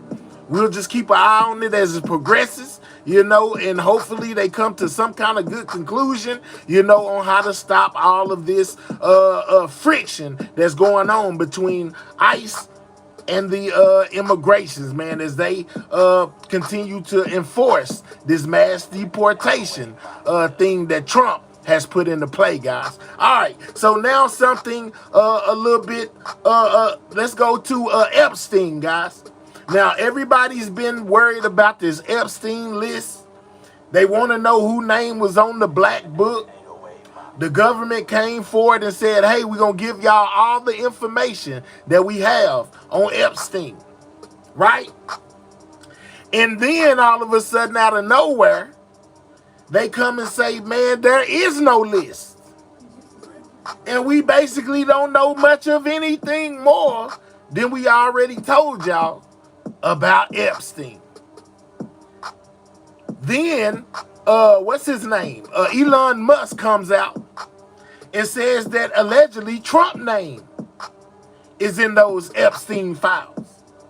And that's probably why the list isn't coming out. This is from Elon Musk. Then they called in the question Pam Bondi. Blundy, whatever her name is, and says that at one point in time, she said that we were going to give you, basically the files on Epstein. She comes back later, switches it up, and says that she had paperwork on her desk that she had to go through. That's what she meant by her, what she said, basically, by her words. Well, now the feds have released a video, the last moments of Epstein's life while he was in jail. Know a lot of people say he was taken out the game, and other people believe what was put forth to us, that he took himself out the game, basically unalived himself. It's a lot going on in the news about this whole situation. Let's get to it, man. Oh, Epstein. This is Jeffrey Epstein right here. A lot of y'all have been in my comments and in my chat saying, hey, man, what about Epstein? What about Epstein? What about Epstein?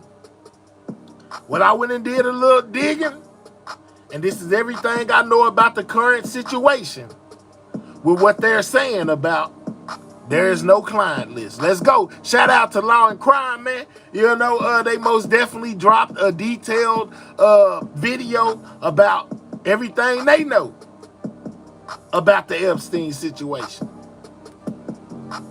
No client list, no blackmail, no insidious murder plot. The Department of Justice is throwing cold water on Jeffrey Epstein conspiracy theories in a new memo. But some are crying foul after months of waiting for the DOJ to release secret or hidden documents. The disappointment over their latest memo is palpable.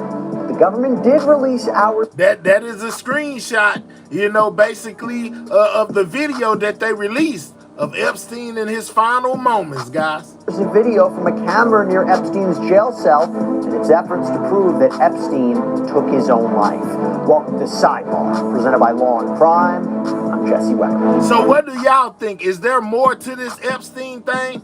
Or is the government, do y'all feel like the government is hiding something from us? Or do y'all feel like it's just really nothing there? Infamous pedophile and convicted sex offender Jeffrey Epstein. It has been 6 years since he died in a New York City jail cell, apparently by his own hand, while the guards who were supposed to be watching him were distracted or asleep nearby. Now, the Department of Justice has just released more than 10 hours of video from inside the Metropolitan Correctional Center. Woo! 10 hours of video of his last moments, guys. They have released it, you know, so that the people can know that they basically, quote unquote, had nothing to do with the unaliving of Jeffrey Epstein, basically saying he did it to himself. Where Epstein was being housed ahead of his federal child sex trafficking trial back in 2019. What's up, LaKendra? Now, Epstein was accused of running this enormous trafficking scheme that involved finding young girls to give him massages and perform sexual acts, having those girls recruit more teens to be part of the alleged abuse, transporting them on his private jet nicknamed the Lolita Express to places like Little St. James Island, which Epstein owned. And multiple women have come forward over the years saying that Epstein and others sexually assaulted them when they were minors, teenagers. Epstein and his so-called madam and right-hand woman, Ghislaine Maxwell, they have been sued in civil court. They were taken to federal criminal court on the trafficking charges. After Epstein died in prison, the government still went ahead with charges against Ghislaine Maxwell. She was found guilty, serving out a 20-year prison sentence. Now, wow, she looks a lot different, guys. Look at her right here when she was free with Epstein, and look at her jailhouse video. Maxwell. She was found guilty. Who is that crazy lady? No, the internet likes to talk about clones. Is that her clone? Is that really her? She looks like a crazy woman right here. I promise she do. Continue to double tap that screen. Click those 3 dots. Hit that thumbs up. Jail has worn her down, guys. She looks like a completely different person. This is Ghislaine Maxwell. Wow. Guilty, serving out a 20-year prison sentence. Now, since Epstein's arrest, and certainly after his death in 2019, rumor and conjecture have been a large part of the conversation surrounding him. Many have claimed that Epstein kept this list of high-profile officials and celebrities that took part in his sex trafficking operation, presumably to blackmail them at a future date. And there were also rumors that Epstein may have secretly recorded encounters between these VIPs and minors. But there's never really been any confirmation of that per se. Now, President Donald Trump and his administration, they promised to release any... Whoop, there goes Trump. You know what I'm saying? Trump and Epstein and Gazelle Maxwell. Now, y'all been hearing basically Elon Musk say, hey, man, it's been such and such amount of days and we still have no arrests. And then he implicated Trump as being partially, maybe, allegedly on the list. I'm just saying. But let's go. And all of the information related to the Epstein investigation. But as it turns out, most of it is far too sensitive to ever release publicly. And most of what can be released already has been. Hey, everybody, this is another long crime. Yeah, this is crazy, guys. To W. Epstein's death, they aren't completely baseless. There have always been a lot of questions surrounding exactly what happened that night. According to the BOP, the Bureau of Prisons, Epstein tried to harm himself in July of 2019 and was found semi-conscious in his cell with injuries to his neck. He was Do y'all think that Epstein took himself out, or y'all think that somebody else may have done it to him, guys? Let me know. Put on suicide watch, held in an observation cell, but after 6 days was given the all clear by a doctor to go back to a special housing unit where he was supposed to have a roommate. But in August of 2019, Epstein's cellmate was transferred. No new cellmate was put in the room. Guards were supposed to check on Epstein every 30 minutes throughout the night. But the two guards who were assigned to watch him on August 10th apparently fell asleep or were somehow distracted. An investigation found that the two later falsified prison records. So obviously, people have thoughts about this. There was also, by the way, a lack of... Oh, wow. They said that there were prison records that were falsified, guys. I never knew that. You learn something new every day. Two cameras in front of Epstein's cell malfunctioned. This was according to the BOP. And a third had footage that was reportedly unusable. You wonder why there's so many theories? Now, guards found him dead in his cell when they distributed breakfast. His body was removed from the scene against BOP policy, and photos of his body, as it was found, were apparently never taken. In fact, I'll tell you what, we spoke with Jeffrey Epstein's brother, Mark, back in January of 2024 here on Sidebar, and at the time, he believed there was something suspicious about his brother's death. What? So Epstein's brother even felt like somebody may have taken out his brother and that his brother didn't take himself out. That coming from Jeffrey Epstein's brother, guys, that's crazy. Witness the autopsy. The autopsy This is his brother right here. Pathologist. I, as a family member, have the right to have my own pathologist be there and to conduct an autopsy once the body is claimed, if we deemed it was necessary. And the reason I ask you that is because you just said a second ago you thought that, you know... This is the interview that they did on Law and Crime with Jeffrey Epstein's brother. Guys, he looked just like Jeffrey Epstein, too. Brother's death was a suicide. You were mourning his loss, but there seemed to be something to indicate to you, I want a second opinion to someone to observe the autopsy, right? What was the reason you thought that? Well, because in speaking with his attorneys, they had a suicide, and they were sort of surprised that he did it. So we figured let's cover the bases and make sure we have somebody there as well. Because one of the things that's not been out there much is that a few days after death, there was a hearing scheduled to appeal the decision for bail. The first time when he was first arrested, his attorneys asked me if I would participate in his bail. And I said, yes. I said, put up my house in Florida. I knew my brother wasn't a flight risk, and he's my brother. I didn't care. And then bail was denied, which is why he was in jail. And then they were going to appeal the decision for bail. And Jeffrey was putting up a pretty big bail. And they asked me for the appeal if I would guarantee his bail. And I agreed, in essence, doubling it.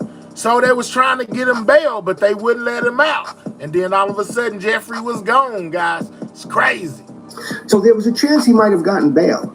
And that hearing was scheduled in, I think, for the 12th, in a couple of days. So then I'm thinking, if he was going to kill himself, wouldn't he wait to after the bail hearing?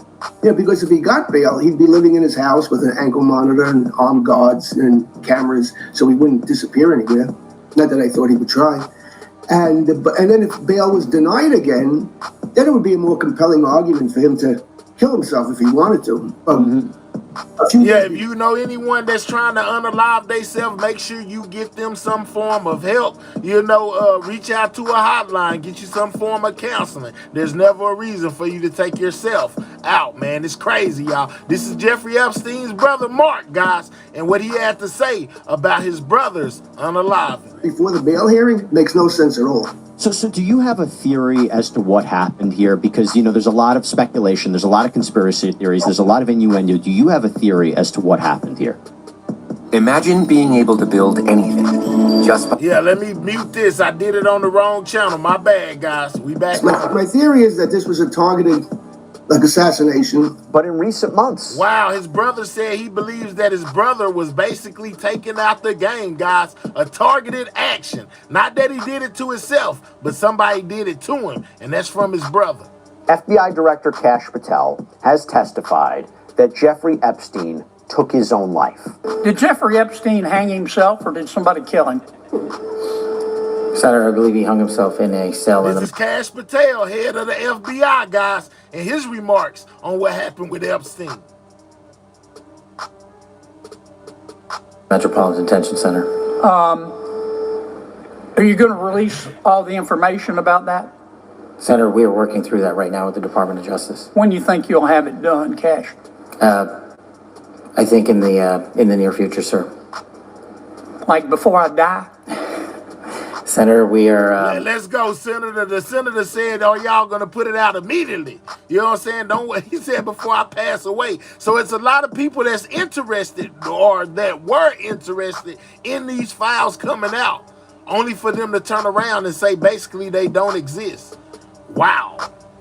We've been working on that, and we're doing it in a way that protects victims and also doesn't put out into the ether information that is irrelevant for production of the public, such as CSAM. And when Director Patel says CSAM, he means child sexual abuse material. But I will tell you, despite comments from high-profile figures like a Kash Patel, influencers from both sides of the aisle I have... ask y'all again, do y'all think that this is a cover-up or there was really nothing there when it comes to Jeffrey Epstein, guys? Continue to push the story that this is all part of a cover-up, right? Just take a look at some of these YouTube video titles from last month. Kash Patel and Dan Bongino portray MAGA. Kash Patel lies about Epstein and Trump cover-up. Kash Patel covers up Epstein tapes on Rogan. So what is the Department of Justice saying now about Epstein's death, and what have we learned from the hours of jail surveillance footage that was just released? We'll talk about it. Let me bring on retired FBI agent Colin L. Schmidt. Colin, thanks so much for coming back here on Sidebar. Thank you for having me. Man, shout out to Law and Crime, man. They always have all the facts, guys. They're going to give us everything they got, I just find this whole situation rather interesting of how you say that there is stuff and then turn around and say there's nothing, guys. I really don't know. I got mixed emotions about this one. All right, your reaction. Announcement from the DOJ. There's no client list, no more videos to be released. Surveillance apparently proving that no one approached Epstein's cell. What do you think? Well, I just have to go by what was in the letter and actually read some excerpts of it. I actually have it up here. So this is a former FBI agent, guys, on his take on what's going on. But I believe that's like the third or fourth paragraph. They say, we did not uncover evidence that could predicate an investigation against uncharged third parties. We did not find any evidence. Wow, guys, what is going on, man? Is this a cover-up, or do you feel like there was really nothing there? There is a lot of speculation going on about Jeffrey Epstein, guys. And then they go on the next paragraph and say, the review confirmed that Epstein harmed over 1,000 victims. So the two statements seem to be a little bit contradictory, because if you have 1,000 victims, how did he harm them? And then were there third parties involved in harming those 1,000 victims? And based upon the trial and... Over 1,000 victims, guys. Over 1,000. Wow. in the trial of Giselle Maxwell, it came out that she was somebody who actually recruited victims for prostitution with these alleged third parties. So there just seems to be some contradictory statements in their own letter, which is going to obviously fuel just conspiracy theories are just going to go wild now. I don't disagree with that. I'm sure this isn't going to quell the conversation. What's a reasonable explanation for that? How could you have those two statements, work hand in hand with each other? Without having more information, I was never a part to any of this investigation, even though the entire FBI, there were several field officers involved in gathering evidence. They also said that I think they got gigabytes of video evidence from his house, thousands of pages of documentary evidence, and basically, I'm just not convinced that nobody knows nothing. Somebody knows something when it comes to this, man. Over 1,000 victims? What? Yeah, they saying that it wasn't any third parties, and they found nothing that involved third parties besides the ones that they already convicted, basically. I think that's nonsense. They got flight logs and jets and, all of that type of stuff, man. Come on, man. Double tap that screen. Get the likes up, guys. Most definitely subscribe to the channel if you're new. We're talking Jeffrey Epstein, in these files that will not be released now because they said they didn't find nothing. To say that there's nothing there to charge unidentified third parties, and maybe it's a statement that they're saying is no identified third parties in terms of extortion, which they talked about as well. But it just seems like the letter is just adding not even kerosene. I mean, they just dropped basically a whole fuel depot on the conspiracy theorists with this letter. And I think it's just going to cause more problems than it solves. So before we dig into what the DOJ has to say about alleged evidence that was seized in its investigation of Epstein, I want to first talk about the video. K. King says he believes Epstein's business is still up and going. I hear you. Department release showing nearly 11 hours of surveillance video from the Metropolitan Correctional Center in New York. Now, something I have to note here, this is a... Now, if you missed it, they have released a video, guys, and this is part of it right here. This is like a steal of a 10-hour video that they released on the day that Jeffrey basically took himself out the game. This is from the detention center he was being held in. Shout out to Lies Everywhere. Thank you for those gifts. Facility from the MDC, the Metropolitan Detention Center, where Sean Diddy Combs has been since his arrest on federal charges back in September. Sometimes people confuse the two, understandable. But according to the DOJ memo, Vic say release those files, even if it ain't nothing there. Just release them so the public can see them. I hear you, Vic. Quote, after a thorough investigation, FBI investigators concluded that Jeffrey Epstein committed suicide in his cell at the Metropolitan Correctional Center in New York City on August 10th, 2019. If you're looking for it, if you know anyone that's looking to harm themselves, make sure they reach out to get help. Taking yourself out is never the way. Make sure you reach out to that hotline, and get you some help if you're looking to take yourself out. This is for educational purposes only. The FBI's independent review of this footage confirmed that from the time Epstein was locked in his cell at around 10:40 p.m. on August 9th, 2019, until around 6:30 a.m. the next morning, nobody entered any of the tiers in the SHU. SHU stands for Special. Ms. Anita, I think it's very possible that he may have took himself out. Who wants to be a billionaire in jail? But then again, it's most definitely possible as well as somebody did it. So I'm really up on the fence, Ms. Anita. I don't know one way or the other, but I do find it crazy that now that they are saying that. Now, what I do find strange is they're saying that, there's really nothing within the files and they still won't release them. I find that to be very strange myself. Specialized housing unit. So the video starts at 7:40 p.m. Eastern time on August 9th. It does not show Epstein's cell door, but according to the BOP, the Bureau of Prisons, anyone coming or going from that housing unit would have been seen on that camera. And you can see men walking around in All right, so they saying they don't show the cell. But anybody that could have entered that cell to do that to him, would have been caught on camera. And they saying basically nothing was caught on camera. Could the footage have been edited?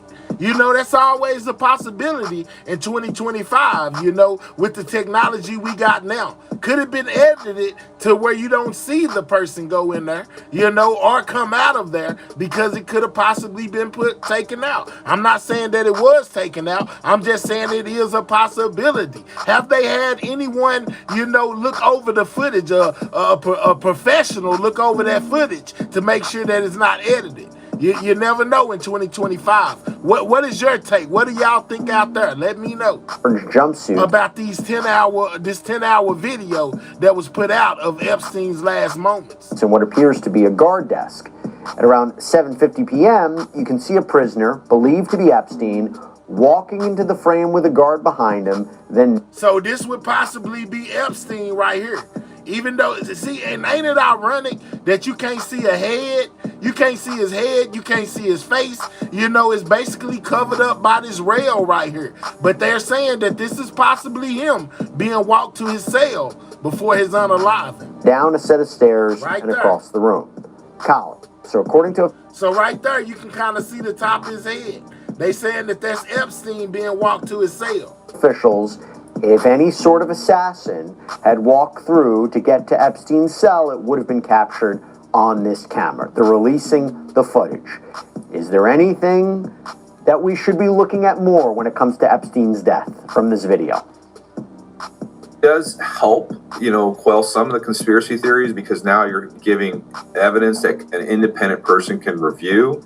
However, based upon my understanding, there was 2 prison guards that were either fired or dismissed, and we haven't heard from them. And so, shout out to Philip for that, for another $2. He said they say Sale, he was in no way to do that to himself. All right, Philip doesn't believe he did it to himself. He believes somebody done it to him.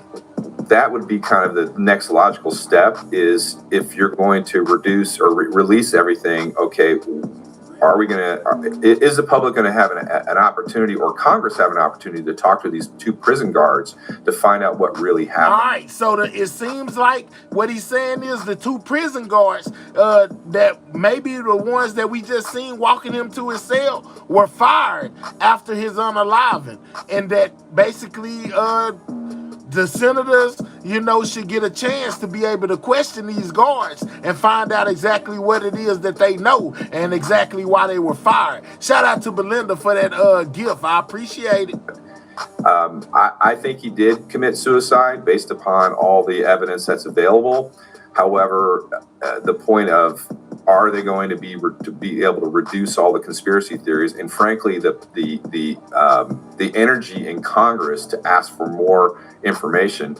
Once again, I don't think this letter is going to help. I think it's actually hurting their case. Well, look at the video, right? Video is some of the most important evidence we can possibly have in any investigation or criminal case.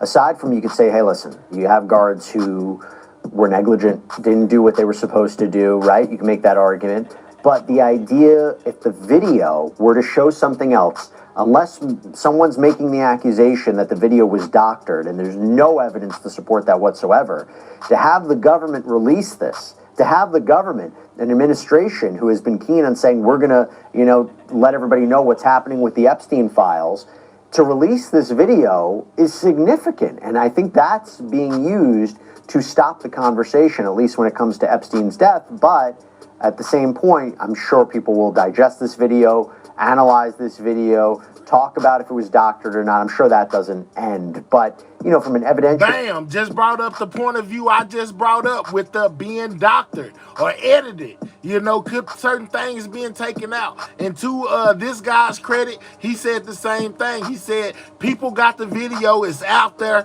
go check it out, you know, basically, and see. If you're one of those professionals, grab that video and see if you can show us where it has been edited at. You know what I'm saying? If it's been edited, show us where. You know, basically it's being released to the public so everybody can go see it. The final moments. It's a 10 to 11 hour video of Jeffrey Epstein's final moments, guys. Go check it out. Go run it back. Go look at it. You know, flip it around, turn it around, inside out, however you do it. When you scan videos to make sure that they're not edited, go do that and report your findings. Your point of view, is there some internet speeds are lightning fast? My bad, y'all. I'm on the wrong thing with and it has commercials. Hold on, let's go.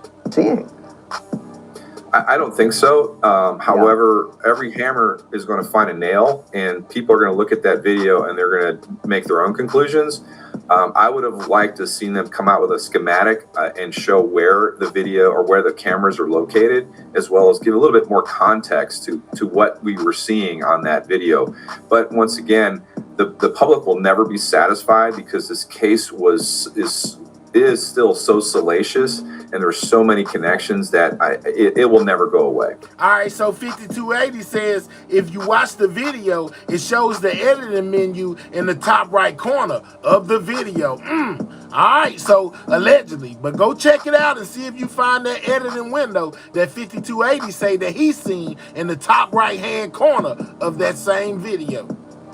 So let's talk about the video evidence against Epstein. Here's what the memo says, quote, to ensure that the review was thorough, the FBI conducted digital searches of its databases, hard drives, and network drives, as well as physical searches of squad areas, locked cabinets, desks, closets, and other areas where responsive material may have been stored. These searches uncovered a significant amount of material, including more than 300 gigabytes of data and physical evidence. Colin, locked cabinets, desks. You think that they were looking at all these places for hidden Epstein files? I mean, that's quite the statement too. Well, and based upon my experience in the FBI, that does happen. That stuff doesn't make it into the evidence locker, so to speak, because some kind of case there's so many moving parts and so many different employees or agents involved that things do tend. John says they got 14 terabytes. I hear you. Let's go of evidence to be stored, so to speak, in your squad area, and they may not be relevant to the case. It might just be some regular old computer searches or something you printed out. But the point of the whole exercise was 300 gigabytes of video evidence. So that means that there's that's video evidence of people doing something most likely they should not have been doing. So my question is, okay, we have the victim. Who was with that victim? I don't necessarily think it was Epstein with 1,000 victims. Were there other people involved? Man, what ain't that a crazy number, guys? Over 1,000 victims, guys. 1,000, not 100. You know, not 10, but over 1,000 victims, guys. How was he able to get away with what he was doing for so long before he was caught to where he had 1,000 victims? Guys, I am flabbergasted. And are we ever going to be able to find out who those people were? Now we know that Attorney General Pam Bondi. And Pam Bondi, they put her, she is on the chopping block as we speak, guys. This lady right here, you know, they have put her at the forefront. She is most definitely on the chopping blocks for some remarks that she made regarding this situation, guys. And they most definitely want to get to the bottom of it. She's been scrutinized. She's been ran through the media. And yeah, they had a whole lot to say. We're going to get to that in a second, guys. Continue to double tap that screen. Get the likes up. We covering Epstein and this whole situation with his files basically not being released because they said they really didn't find nothing. Click those 3 dots, hit that thumbs up, subscribe to the channel if you're new. This is Everything News. He has spoken about the sheer number of videos, the manpower allocated to going through them all. Take a look. James Comer said yesterday that all the Epstein files are missing. Can you confirm that? They still haven't confirmed. They said somebody told them the other day that all the Epstein files were missing. This is what he told Pam Bondi. Listen to her response. No, the FBI, they're reviewing, there are tens of thousands of videos of Epstein with children or child porn. She said, tens of thousands of videos of him with little ones. Where they at? And there are hundreds of victims. And where they at? No one victim will ever get released. It's just the volume, and that's what they're going through. They're not going to release any of the victim footage. That's what she said. It's not going to be released. But where are these? Where are they, though?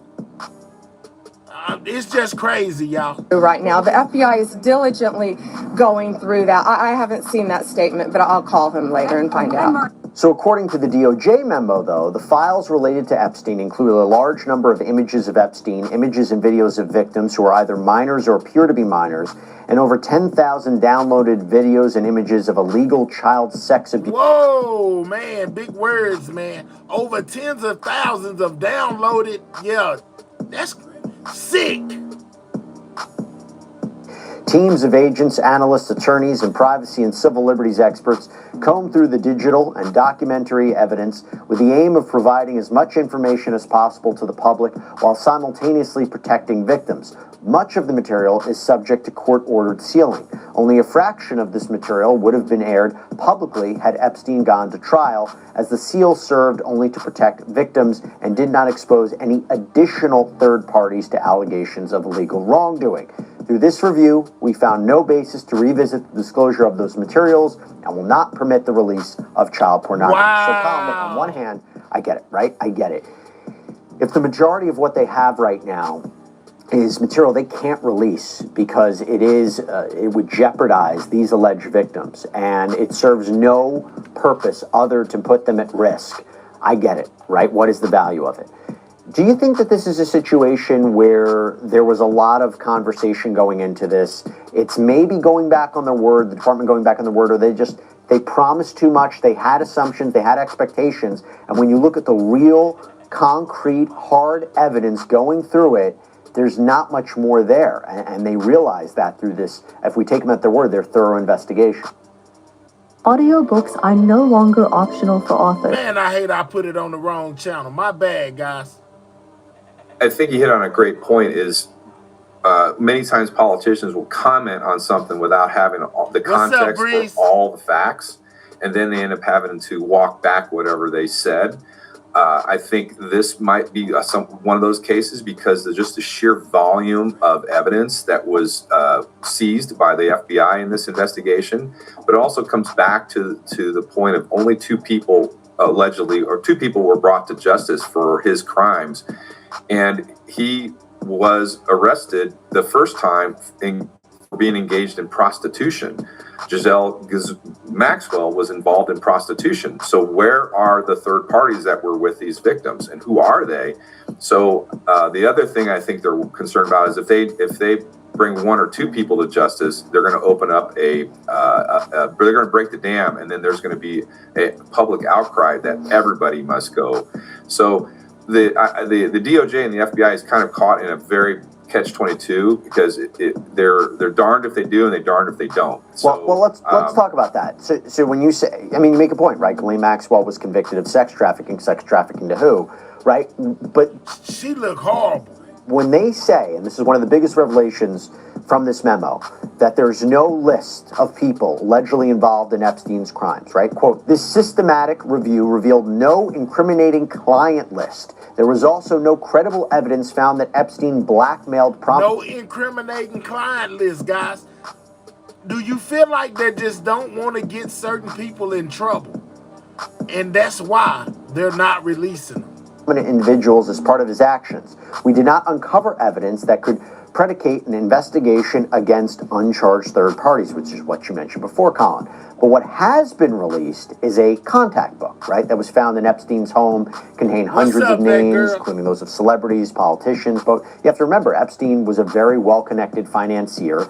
He knew a lot of people. Being included in that contact book doesn't mean that those people were part of any illegal activity or had a lot of people are saying, yes, a cover-up. Knowledge of what was going on or were part of some alleged trafficking. trafficking operation. So the question is, will we get more information? It seems like no. The memo reads, while we have labored to provide the public with maximum information regarding Epstein and ensured examination of any evidence in the government's possession, it is the determination of the Department of Justice and the Federal Bureau of Investigation that no further disclosure would be appropriate or warranted. Colin, bunch of questions here. So first of all, based on what you know of this case, is it surprising that, according to them, they're saying there's really no Epstein list, there's no contact list? Because on one hand, you could say that was something that just came, that was one of the theories that came out as everybody was learning more about Epstein. He must have blackmailed people. He must have been a covert spy. He must have had information about people.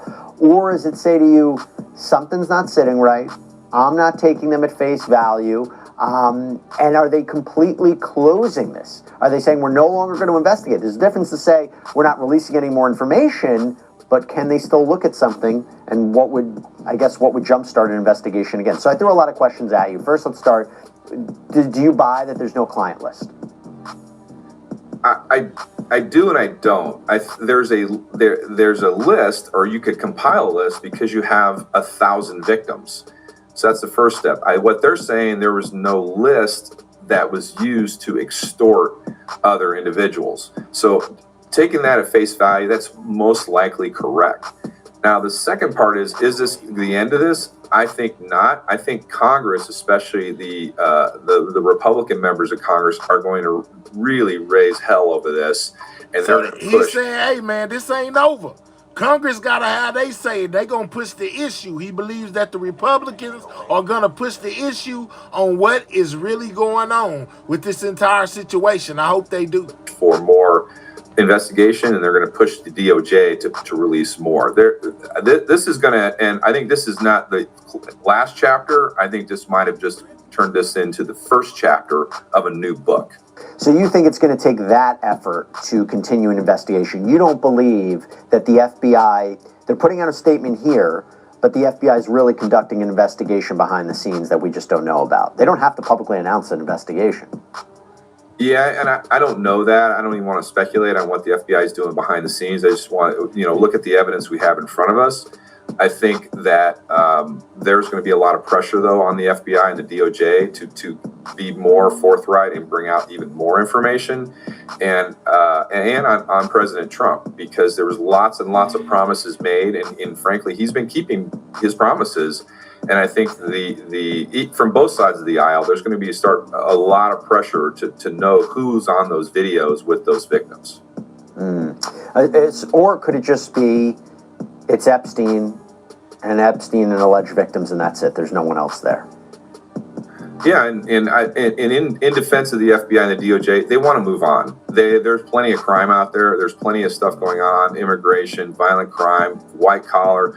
The threat from Iran. I mean, the FBI is spread really thin, and I don't blame them. They want to move on. This has burned up a lot of man hours and time and resources that could have been put towards other things and other new victims. Time and resource. Put out what you found. Put it out. I don't care if it's nothing. Put it out so the people can see that it's nothing. Don't just keep it here and say it's nothing. Let us see that it's nothing, and then people will stop worrying about it. Of child sex exploitation. So I completely understand, especially Dan Bongino and Kash Patel. They're like, look, we've got new stuff to deal with. This is from 7 years ago. But in our society, everybody is a part of a conspiracy, and they want to get answers, and then the politicians will only lean in and want to push more because this is salacious information for the public. Well, it is different because he was so powerful, and he was so wealthy, and he was so well connected. And I mean, this was going on for years. I mean, 1,000 victims. How was that even possible? So I understand people having questions, and I understand that people will want to continue the conversation. And I also understand the FBI and law enforcement and officials going through this material is not easy. It is not easy. So I agree with you. I think they want to move on. Will this be moving on? I don't know. We'll wait and see. Colin Schmidt, thanks so much for taking the time. Appreciate it. All right, so that was Law and Crime's take on what's going on. We find out that it's a 10-hour video out there floating around that people can go look at that shows Epstein's last moments. Now, like I've been telling y'all, they also brought into question things that Pam Bondi has been saying, man. People are in the uproar about the release of the client list, this, that, and the third, of it not being released, and they have most definitely been talking. Check this out. Rage among the president's own supporters over how the Department of Justice is handling the so-called Jeffrey Epstein files. In a series of scathing posts on Twitter, longtime Trump ally, fierce supporter Laura Loomer called for the president to fire Attorney General Pam Bondi. They want Bondi gone, I told y'all. Justice and the FBI this week said that accused sex trafficker Jeffrey Epstein died by suicide, confirmed that. The Attorney General also said there is no evidence that Epstein kept a, quote, client list, despite previously suggesting there would be some kind of bombshell. CNN's Elena Treen live at the White House this morning, where this just doesn't seem to be going. They making her eat her words, y'all. They making her have to come forward and stand on what she said. You can't say one thing and then renege and say something else. The people don't forget. They hold you accountable, and that's what they doing to Pam Bondi, man. Why, Elena? Blondie. Yeah, John, and it's not just, people who are in the MAGA movement, in the president's base, and I will say there's many. It's not just Laura Loomer, but many other prominent people like Tucker Carlson, Steve Bannon, the list goes on, who have been really reeling from the drop of that memo that the Justice Department released on Sunday, essentially concluding, in their words, that Jeffrey Epstein died by suicide and that there's no so-called client list. But there's a lot of people as well inside the White House, the president's own officials, who are increasingly frustrated with how not just the Justice Department, but specifically Attorney General Pam Bondi has handled this. I mean, I spoke with one Trump advisor. They said that Bondi had bungled this case from the start by overpromising some of the findings that they were anticipating. Another advisor told me that this was a political nightmare, questioning why they released this at this point. So basically they saying Bondi basically added fuel to the fire for the conspiracy theorists when she said what she said. In time and the way in which they did it, again, releasing this short memo and also leaking it to a certain media outlet. Look, part of these problems as well that adds to all of this is Bondi's own claim back in February when she was doing an interview with Fox News where she said she had the client list on her desk for review. Now, she was pressed on some of these questions yesterday. She said she had the actual client list on her desk for review, and then she had to go back and renege on it, guys. They're going to show you what she said then versus what she's saying now. During the president's cabinet meeting and tried to argue that she was referring to the broader case. I want you to take a listen to both that interview, but also her response. It's sitting on my desk right now to review. That's been a directive by... It's sitting on my desk right now to review, guys. President Trump. Sitting on my desk right now to review. That's been a directive by President Trump. Sitting on my desk right now to review. That's been a directive. That's what she said at first. It's sitting on my desk to review. Mahel, your AI sidewalk gaming bot is trying to get deported. Calm down, John. It's going to be okay. Don't do too much, my guy. By President Trump, I'm reviewing that. I was asked a question about the client list, and my response was, it's sitting on my desk to be reviewed, meaning the file along with the JFK ML. So she basically saying she misspoke, guys. She meant the file. His files were sitting on her desk for review, not the actual client list. Do y'all think she capped? Do y'all think that she was saying that she had the list at first, and then when they decided not to put it out, she had to renege on it and basically make up something to cover up what she said? I mean, she could have just been wrong. She could have just misspoke. People do it all the time. What do you think? Meaning the file. It's sitting on my desk to be reviewed, meaning the file along with the JFK, MLK files as well. That's what I meant by that.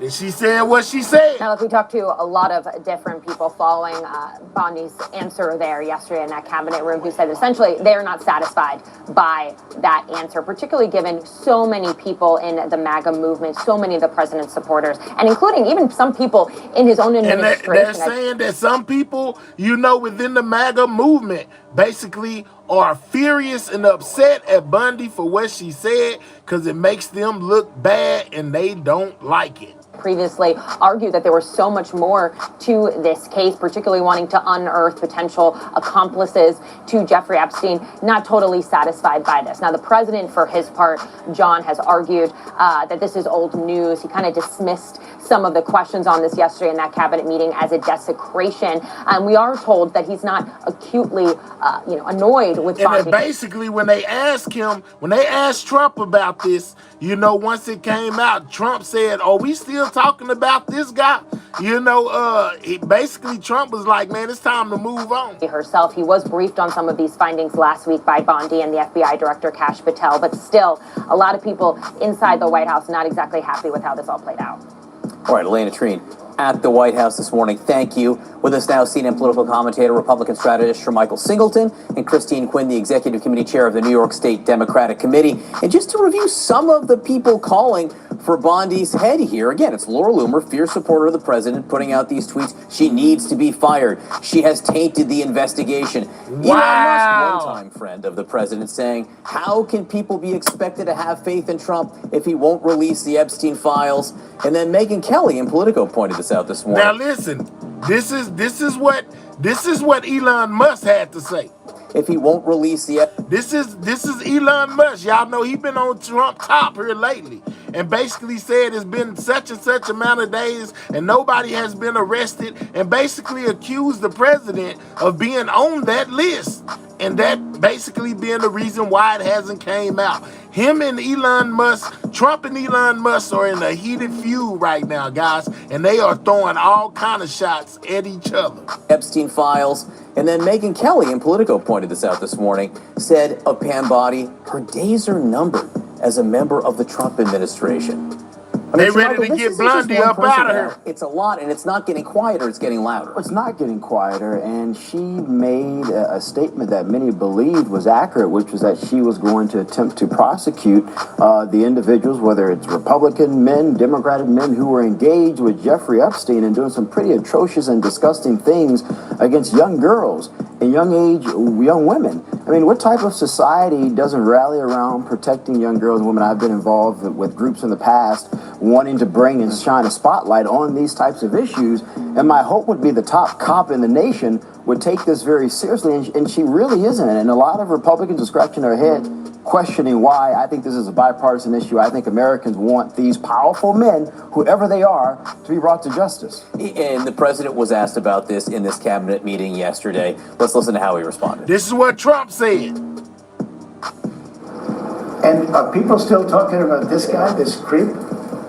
Are people still talking about this guy, this creep? This is what Trump said when he was asked, about the Epstein files. It is unbelievable. I mean, I can't believe you're asking a question on Epstein at a time like this where we're having some of the greatest success and also tragedy with what happened in Texas. It just seems like a desecration. Christine, the president's wishing it away here, but it was his own supporters, people like J.D. Vance, not to mention the people we've all listed there, talking about the Epstein files all during the campaign. I mean, this was a thing that his people were pushing, and now he's like nothing to see. They most definitely were. His appointee brought it back up square in front of everyone with saying there would be prosecutions, things would be released, and now nothing. And what's a desecration is what happened to those girls and those young women, not reporters appropriately asking questions, which are not new questions, but follow-up questions to what Pam Bondi had already put out there. And when you make promises to prosecute, to release information, and you don't, then all theories come up. And it's a terrible thing that there are people saying the president might be on the list. How horrible would that be? They can put all of this to rest by putting all the information out there. And you're right, this isn't Republican. Yeah, man. The conspiracy theorists are running wild. And Elon Musk didn't make it any better when he tried to implicate Trump as being a part of the list.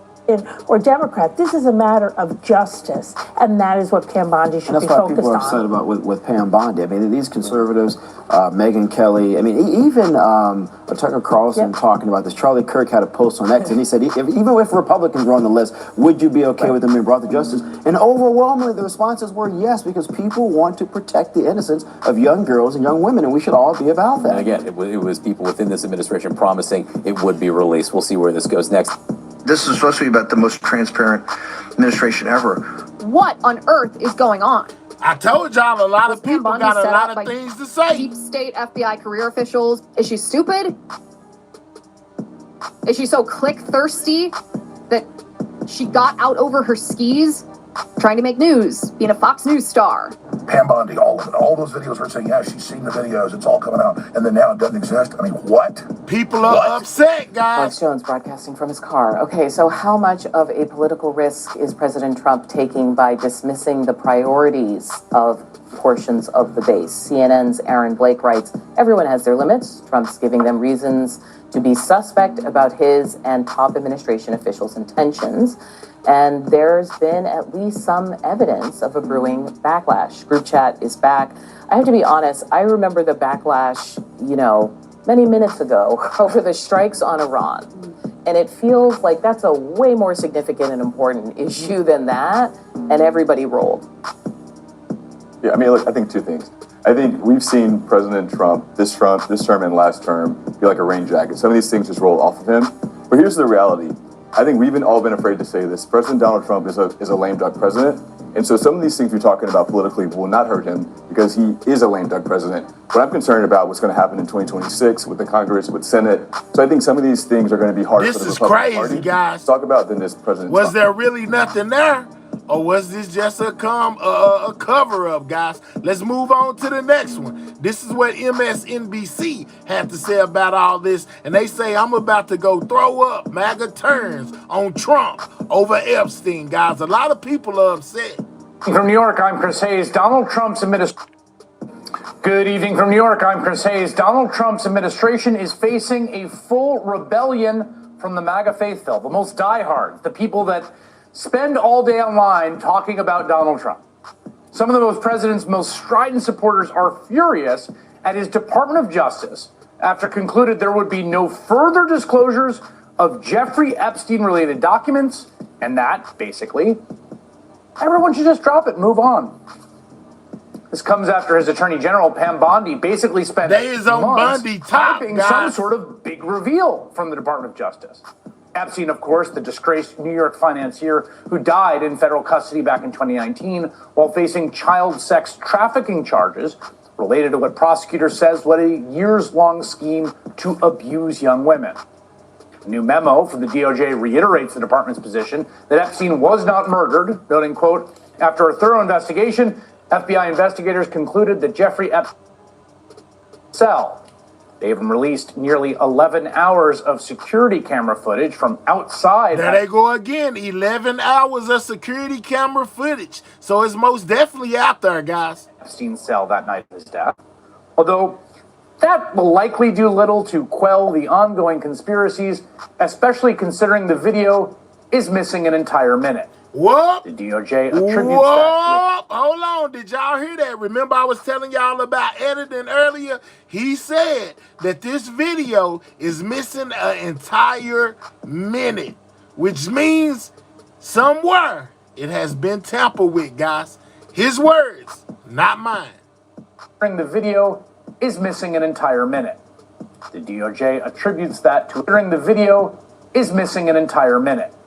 The DOJ attributes that to the video is missing an entire minute. What? The DOJ attributes that to a long-standing glitch with the system. Despite all the the DOJ said that it's missing that minute because it's a glitch in the system, guys. I asked y'all earlier, could it have been tampered with? We find out is missing the entire minute, guys. Hey, I'm just saying. Especially considering the video is missing an entire minute. The DOJ attributes that to a long-standing glitch with the system. Despite all the Epstein didn't kill himself memes and the never-ending, increasingly Baroque conspiracies, the MAGA faithful are really mad about this part of the memo. Quoting it here. This systematic review revealed no incriminating client list. There was no credible evidence found that Epstein blackmailed prominent individuals as part of his actions. We did not uncover evidence that could predicate an investigation against uncharged third parties. Now, that claim that there was no shadowy client list, ostensibly containing evidence that Epstein was secretly blackmailing political and financial and Hollywood elites, certainly seemed to contradict what Trump's own attorney general said on television back in February. One of the things that you alluded to, and Here go that same clip all over again. They is most definitely not letting Bondi off the hook, guys. They are on her neck. This is something Donald Trump has talked about.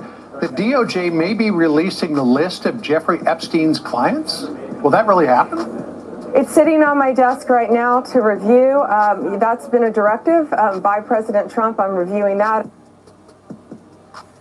It's sitting on my desk right now to review. She did just say that, right? We just heard her correctly. Now her Department of Justice says no such list exists. But again, this wasn't just Pam Bondi misspeaking or speaking ambiguously, one-off remark. I mean, seriously, 4 months, this has been a drumbeat. She's promised some sort of big revelation from the documents. I mean, do you remember this? Back in February, the White House even held this big event with right-wing influencers sharing a bunch of what turned out to be previously reported in the public domain information. They had repackaged into a bunch of fancy binders, which they handed out to people. And so when the DOJ comes back basically yesterday and says, you know what, looked at it and turns out nothing to see here. Well, now that same right-wing media ecosystem is absolutely fuming.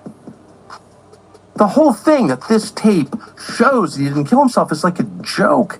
But worse than that, it's a joke. I told y'all, it's a lot of people mad, including MAGA supporters, guys. And they are calling for Bondi, or Bondi, whatever her name is, to be fired. Like, they're not fooling anybody. So I feel like we're at a dangerous point now. So now by coming in and being part of the cover-up, the Trump administration has... He called it flat out a cover-up. These are MAGA supporters, guys. I mean, it's just, you cannot see it any other way.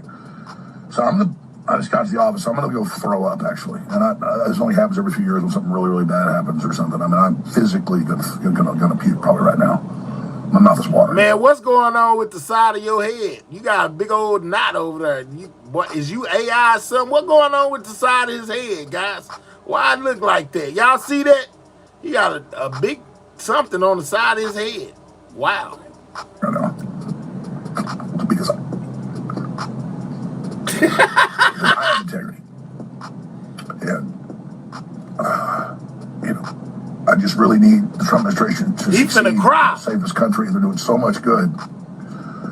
And then for them to do something like this tears my guts out. Do you see what you've done, Pam Bondi?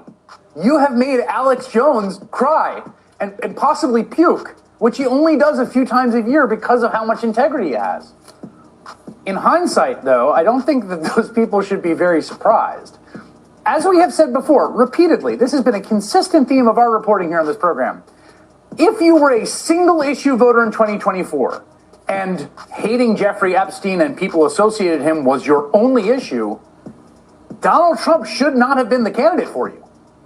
Trump and Epstein were friends. Everyone has seen the photos and the party tapes at Mar-a-Lago where they seem to leer at women. And we remember when Trump famously told New York Magazine, I've known Jeff for 15 years, terrific guy, he's a lot of fun to be with.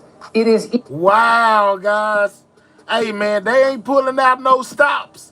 You know, Elon basically put Musk put Trump off in this, and they are not letting up on it, guys. They went way back, you know, and released something from, I guess, the New York Times, where Trump said he was friends with Epstein and been knowing him for at least 15 years, and he's a fun guy to be around. Wow. Even said he likes beautiful women as much as I do, and many of them are on the younger side. One of the women at the center of the Epstein sex trafficking case, Virginia Giuffre, who recently died by suicide, claimed that she was actually recruited as a minor by Epstein's collaborator Ghislaine Maxwell at Mar-a-Lago. And when that collaborator faced Ghislaine Maxwell at Mar-a-Lago. At where? By Epstein's collaborator Ghislaine Maxwell at Mar-a-Lago. At Mar-a-Lago? Ain't that where Trump Epstein's lives? collaborator Ghislaine Maxwell at Mar-a-Lago. And when that collaborator was facing trial for sex trafficking, Donald Trump seemed oddly concerned about her. Ghislaine Maxwell is in prison, and so a lot of people want to know if she's going to turn in powerful people. And I know you've talked in the past about Prince Andrew, and you criticized Bill Clinton's behavior. I'm wondering, do you feel that she's going to turn in powerful men? How do you see that working out? I don't know. I haven't really been following it too much. I just wish her well, frankly. I've met her numerous times over the years, especially since I lived in Palm Beach, and I guess they lived in Palm Beach. But I wish her well, whatever it is. Her friend or boyfriend, Epstein, was either killed or committed suicide in jail. She's now in jail. Yeah, I wish her well. I'd wish you well. I'd wish a lot of people well. Good luck. That's what Trump had to say. Maxwell was being tried for sex trafficking, and Donald Trump was asked about her, and his first thing was to be like, I wish her well. Used to know her back in the day in Palm Beach, saw her all the time. Now think back to the 2024 campaign.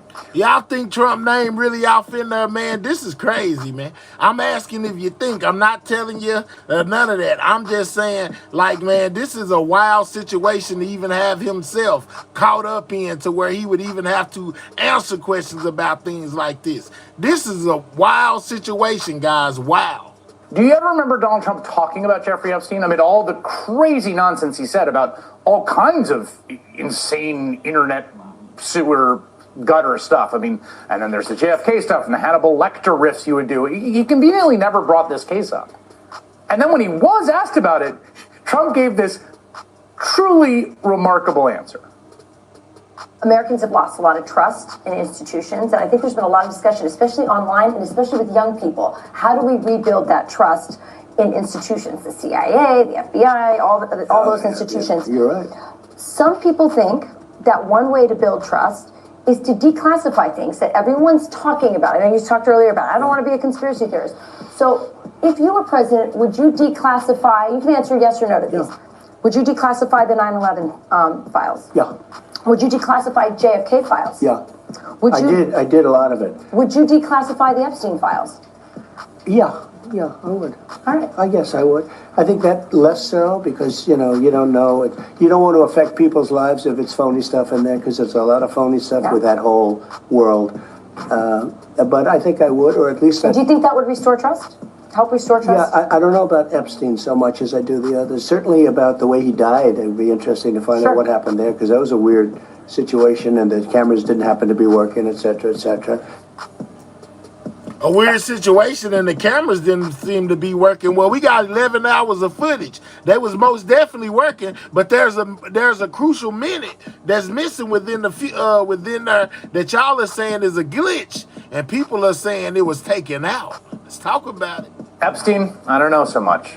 I mean, this became a huge obsession of the kind of online MAGA right. I mean, really, listen to how then podcaster Dan Bongino spoke about this earlier this year before joining the Trump DOJ. This isn't about Epstein or 9/11 or JFK or RFK. It is, but it isn't. It's about a bigger thing. If you're lying about that, you're lying about everything. Who's on the Epstein tapes, folks? Who's on those tapes? Who's in those black books? Why have they been hiding it? Good question, Everybody, Dan Bongino. That was back in February. And everybody got something to say, guys. Bongino, just 2 months later, now installed as Trump's second in command at the FBI. You know a suicide when you see one, and that's what that was. He killed himself. You want me to get... I've seen the whole file. He killed himself. Kind of a different vibe. This idea that Donald Trump, of all people, was going to be the one to crack the Epstein case wide open was always a ludicrous notion, a weird bit of projection. And it seems like MAGA world has finally figured that out. And despite all the furor from his base, and it's sizable today, Trump is desperate to talk about anything else. Your memo and release yesterday in Jeffrey Epstein. Here you go. Left some lingering mysteries. Can you say why there was a minute missing from the jailhouse tape?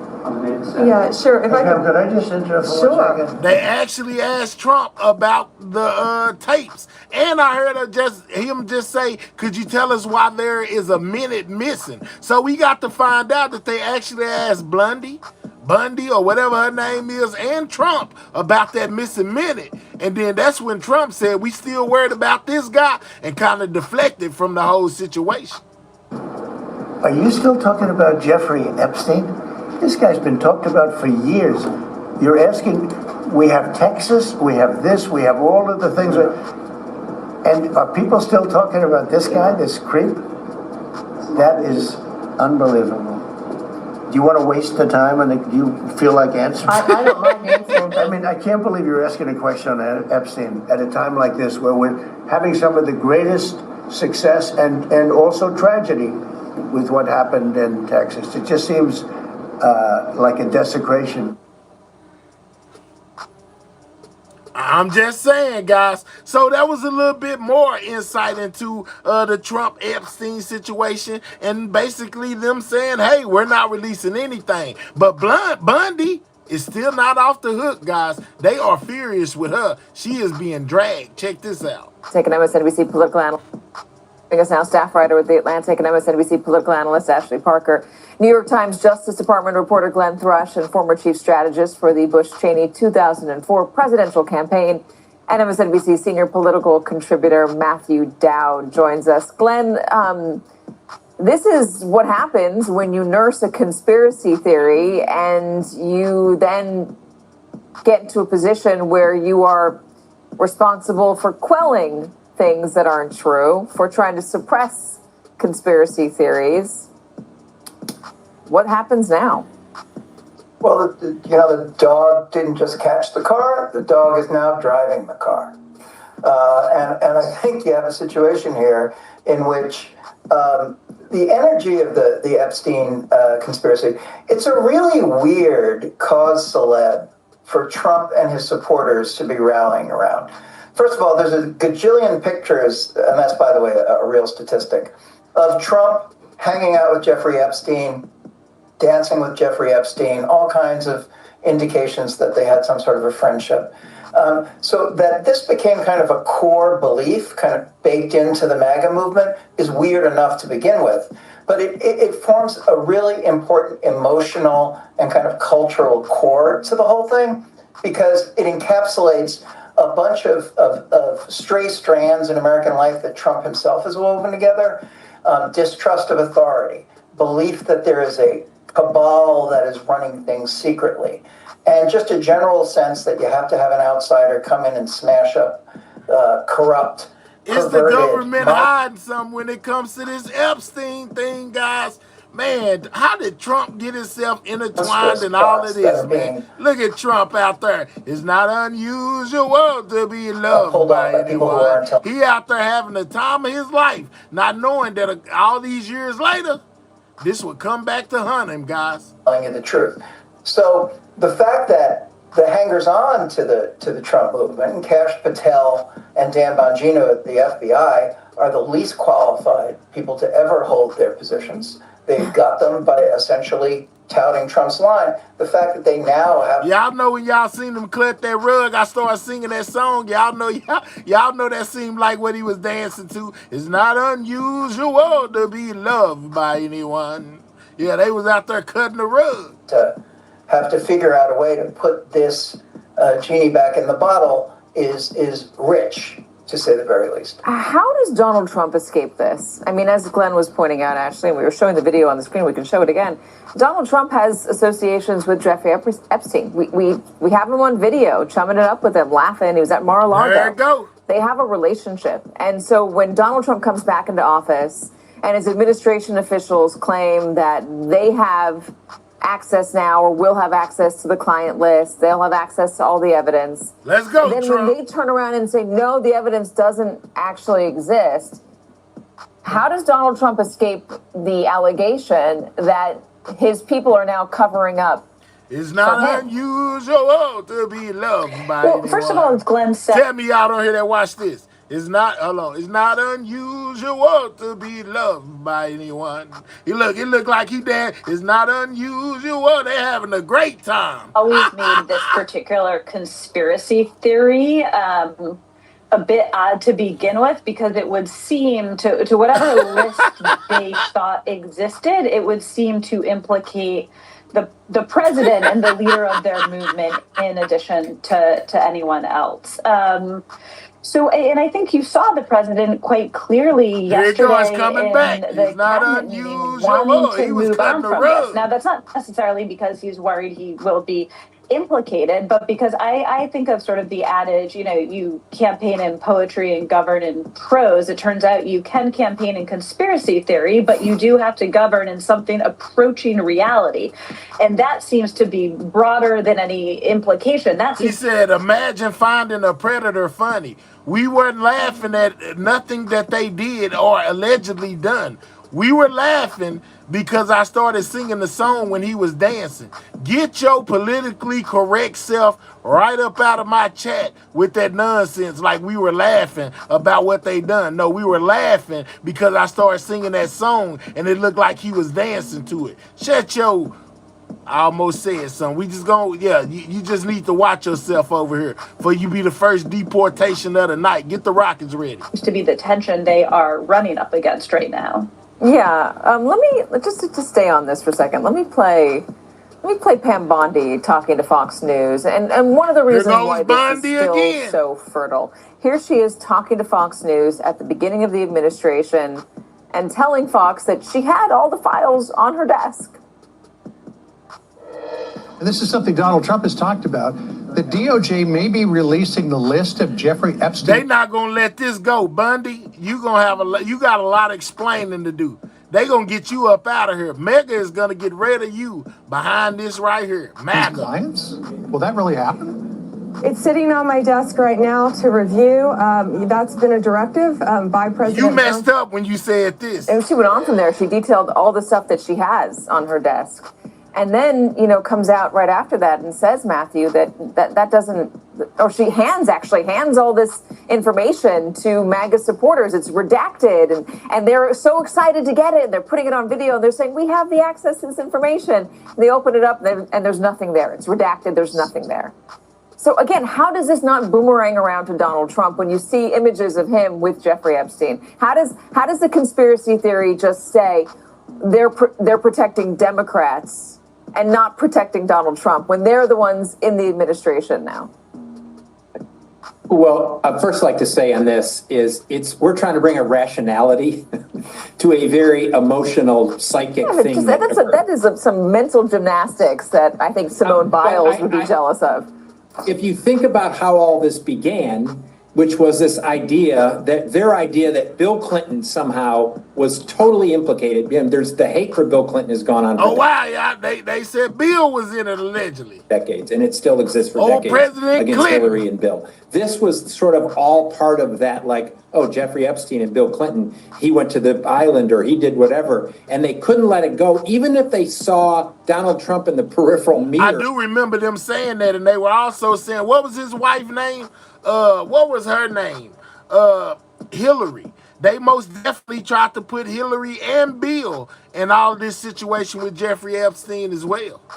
With Jeffrey Epstein, they couldn't not focus on that. And then obviously Fox News and all these folks that now serve in the administration and happy belated birthday to you. In the course of this.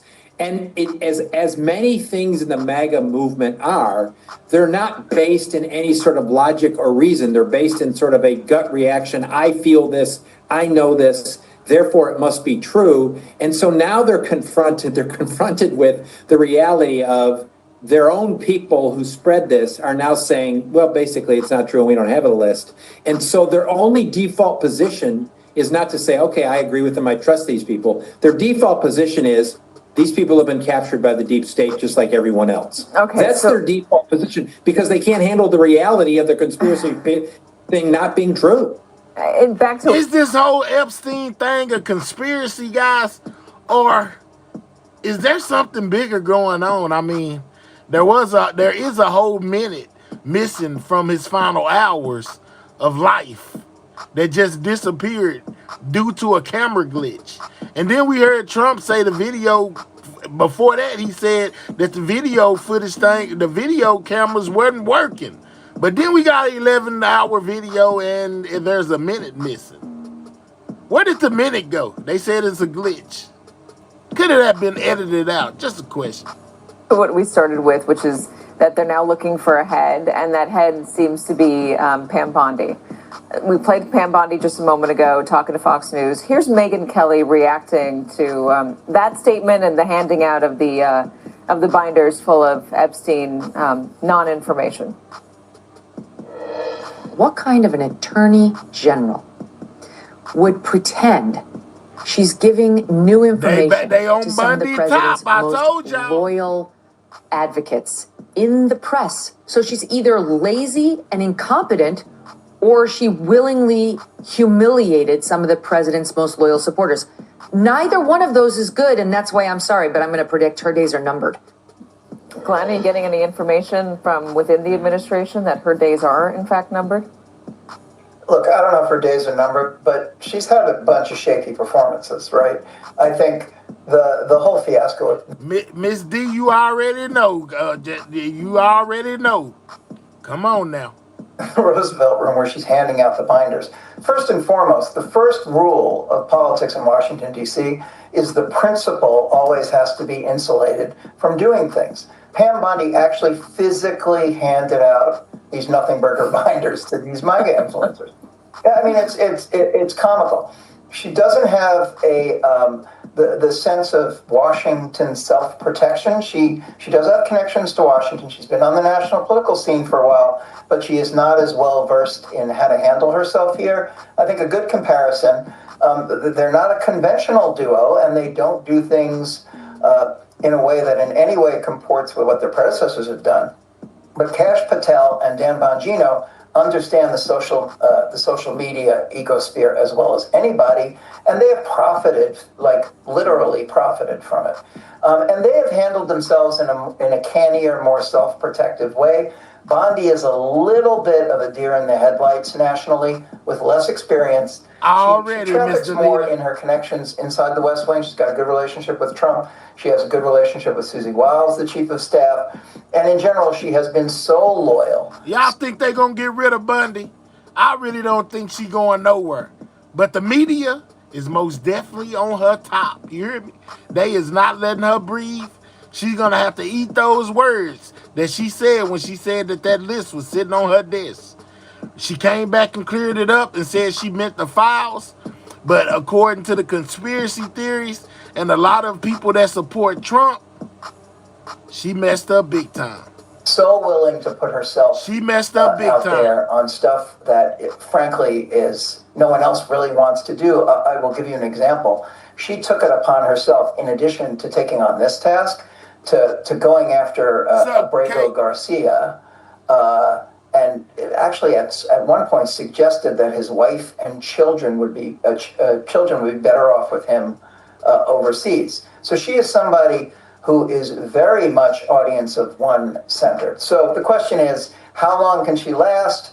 For a while. How long will this last? For a while. But the problem then becomes, if people consider her to be the totemic symbol of this problem, of Trump not fulfilling his campaign promises to the far right, he will be more than happy to jettison her rather than have to take the heat. You know, I just still find it amazing that you would not link Donald Trump to this. If you were going to believe in this conspiracy theory so fervently that when, you know, your leaders tell you it doesn't exist, it's not real, how could you not then ask yourself, hey, does Donald Trump have something to do with it? It is amazing if that's not happening.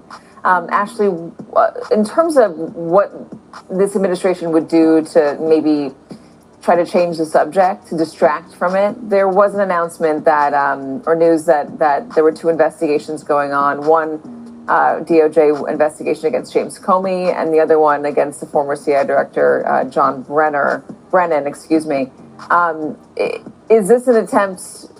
Could you label this an attempt by DOJ to feed some red meat to the base, to get them distracted or deliver them something because the Epstein stuff is not there?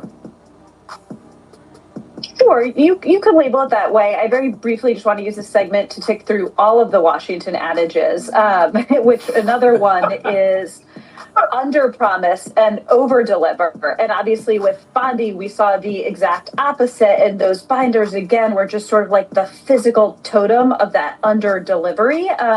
But back to your adages aside, back to your original question, it certainly is a distraction. But having covered Trump for as long as you have, Katie, and Glenn has, I think one thing we've learned is oftentimes he creates other scandals or controversies or distractions, and they do serve that purpose, but it is often not as strategic or deliberate as the 4-dimensional chess that some people might ascribe to it.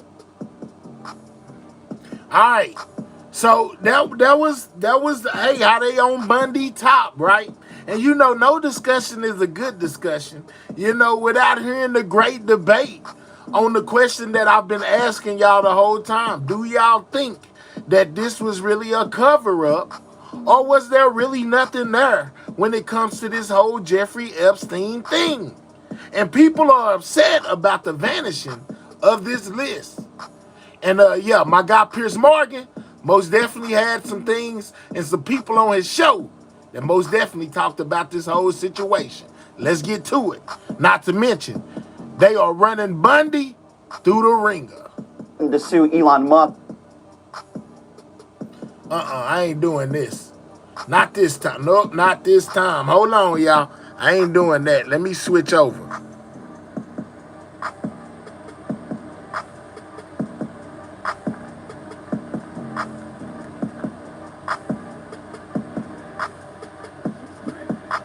Why is it that Donald Trump didn't threaten to sue Elon Musk when Elon Musk said that Trump was all over the Epstein files? The CIA said there was no torture program. It was a go to an end. The FBI and Justice Department say there is no evidence of an Epstein client list, no evidence he blackmailed powerful figures, and no evidence his death was caused by anybody other than himself. They released his video. There go the video again. He was alone in his cell. The 2 men this is my guy Piers Morgan, man. He most definitely had a great debate, on his channel about this whole situation with the vanishing of the Epstein list, guys. And whether he felt like, or his people that was on the panel felt like this was a cover-up, or was there really nothing there? And they highlighted where Epstein is supposed to be walking through. Running the FBI, Kash Patel and Dan Bongino both entertained alternative theories about Epstein's death before taking office, and it angered their supporters when they said this. You know a suicide when you see one, and that's what that was. He killed himself. You want me to get... I've seen the whole file. The Epstein saga became a saga for good reasons. It's not just that it's a salacious conspiracy, although it undoubtedly is. A millionaire financier with friends in very high places whose systematic abuse was covered up and whose justice was curtailed by his suicide in what should have been a maximum security jail. It's no wonder people speculate. But it also gets to the heart of a deeper problem that MAGA conservatives wanted Trump to solve and believe that he would. They don't trust their institutions. They don't believe that the people in charge of the country are honest about their motives and their means.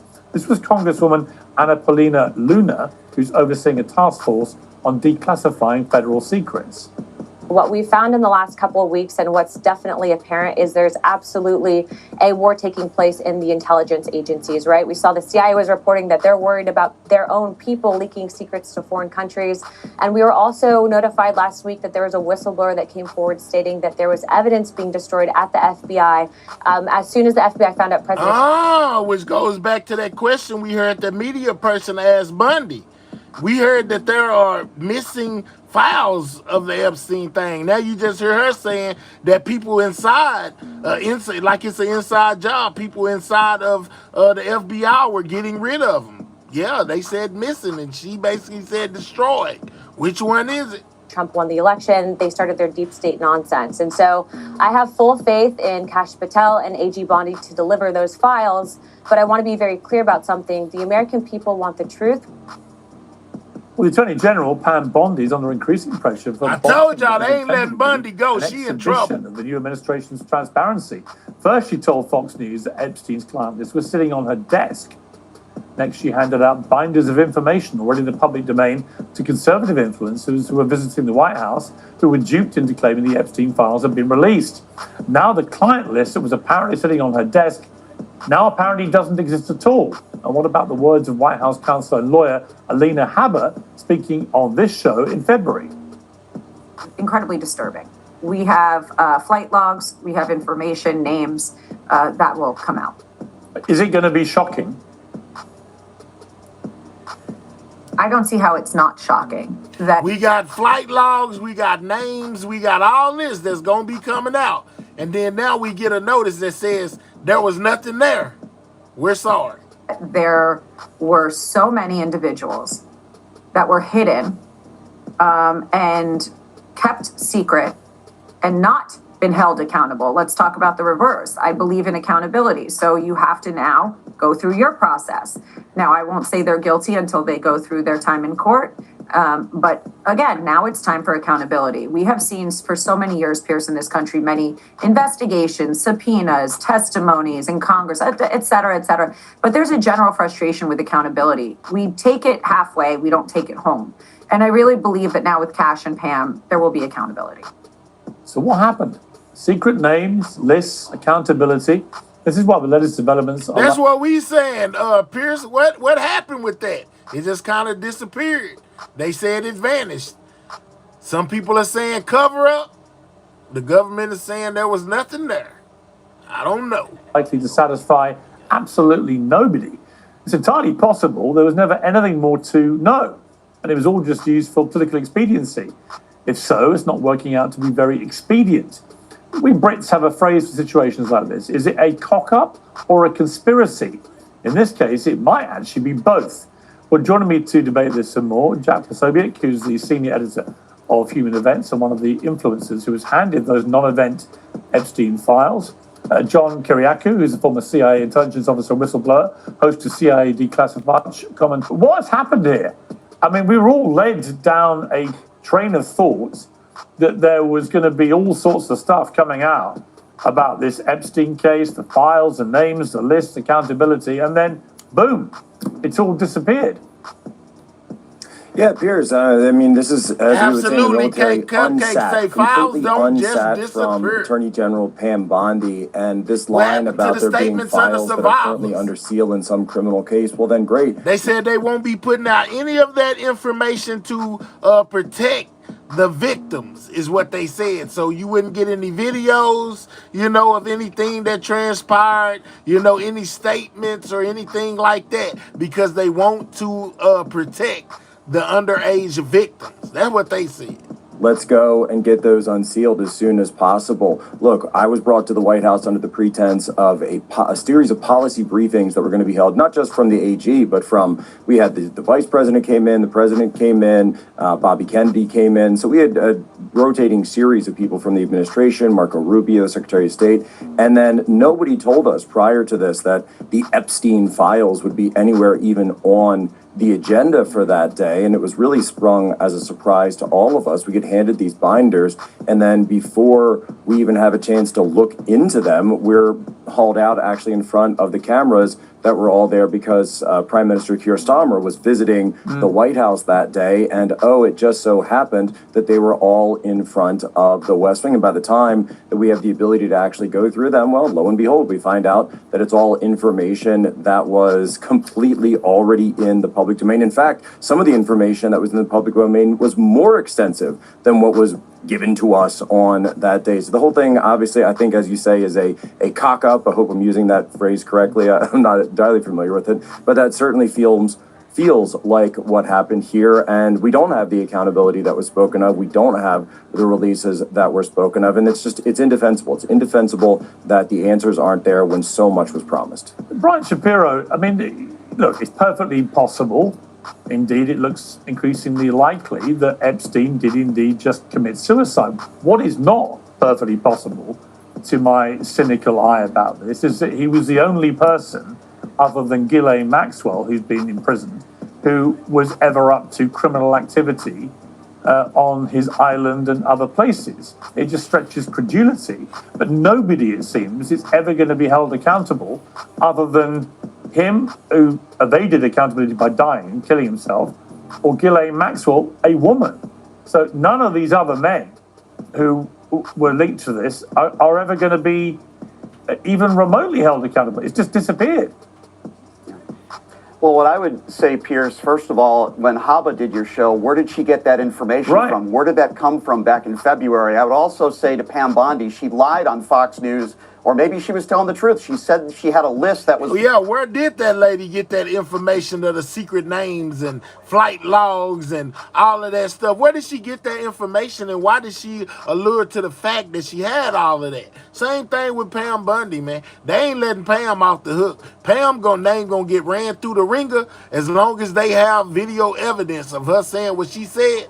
She might as well get ready. On her desk, Pierce. Where did that list go? Was she lying? Was that made up? And I'd also say thirdly, and I know this is something that Jack probably doesn't want to bring up, but the fact of the matter is that Jeffrey Epstein's on audio saying at one point Donald Trump was his best friend. We also know that Donald Trump was on the Epstein flight log 7 times. We learned that in the Maxwell case. So I don't think it's a stretch to say maybe Donald Trump might be somewhere in these files. Maybe. We don't know that for sure, but I know... It's what Elon said as well. It was the other way around, and if it was Joe Biden that was best friends with Jeffrey Epstein at one point, that's all Jack and MAGA Republicans would be talking about. I think Donald Trump is on this list, and I think Donald Trump is in these files, and I think the Trump administration is hiding something. I mean, what is extraordinary, I think, Brian, is that it all seems to have gone incredibly quiet from the moment Elon Musk started dragging Trump's name into the Epstein case when they fell out in posts on his X platform.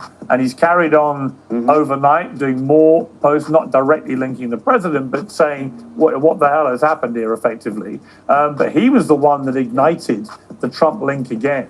You do wonder, is that involved here? Is Trump basically thought this is just going to be a lot of bad publicity here, let's just get rid of it?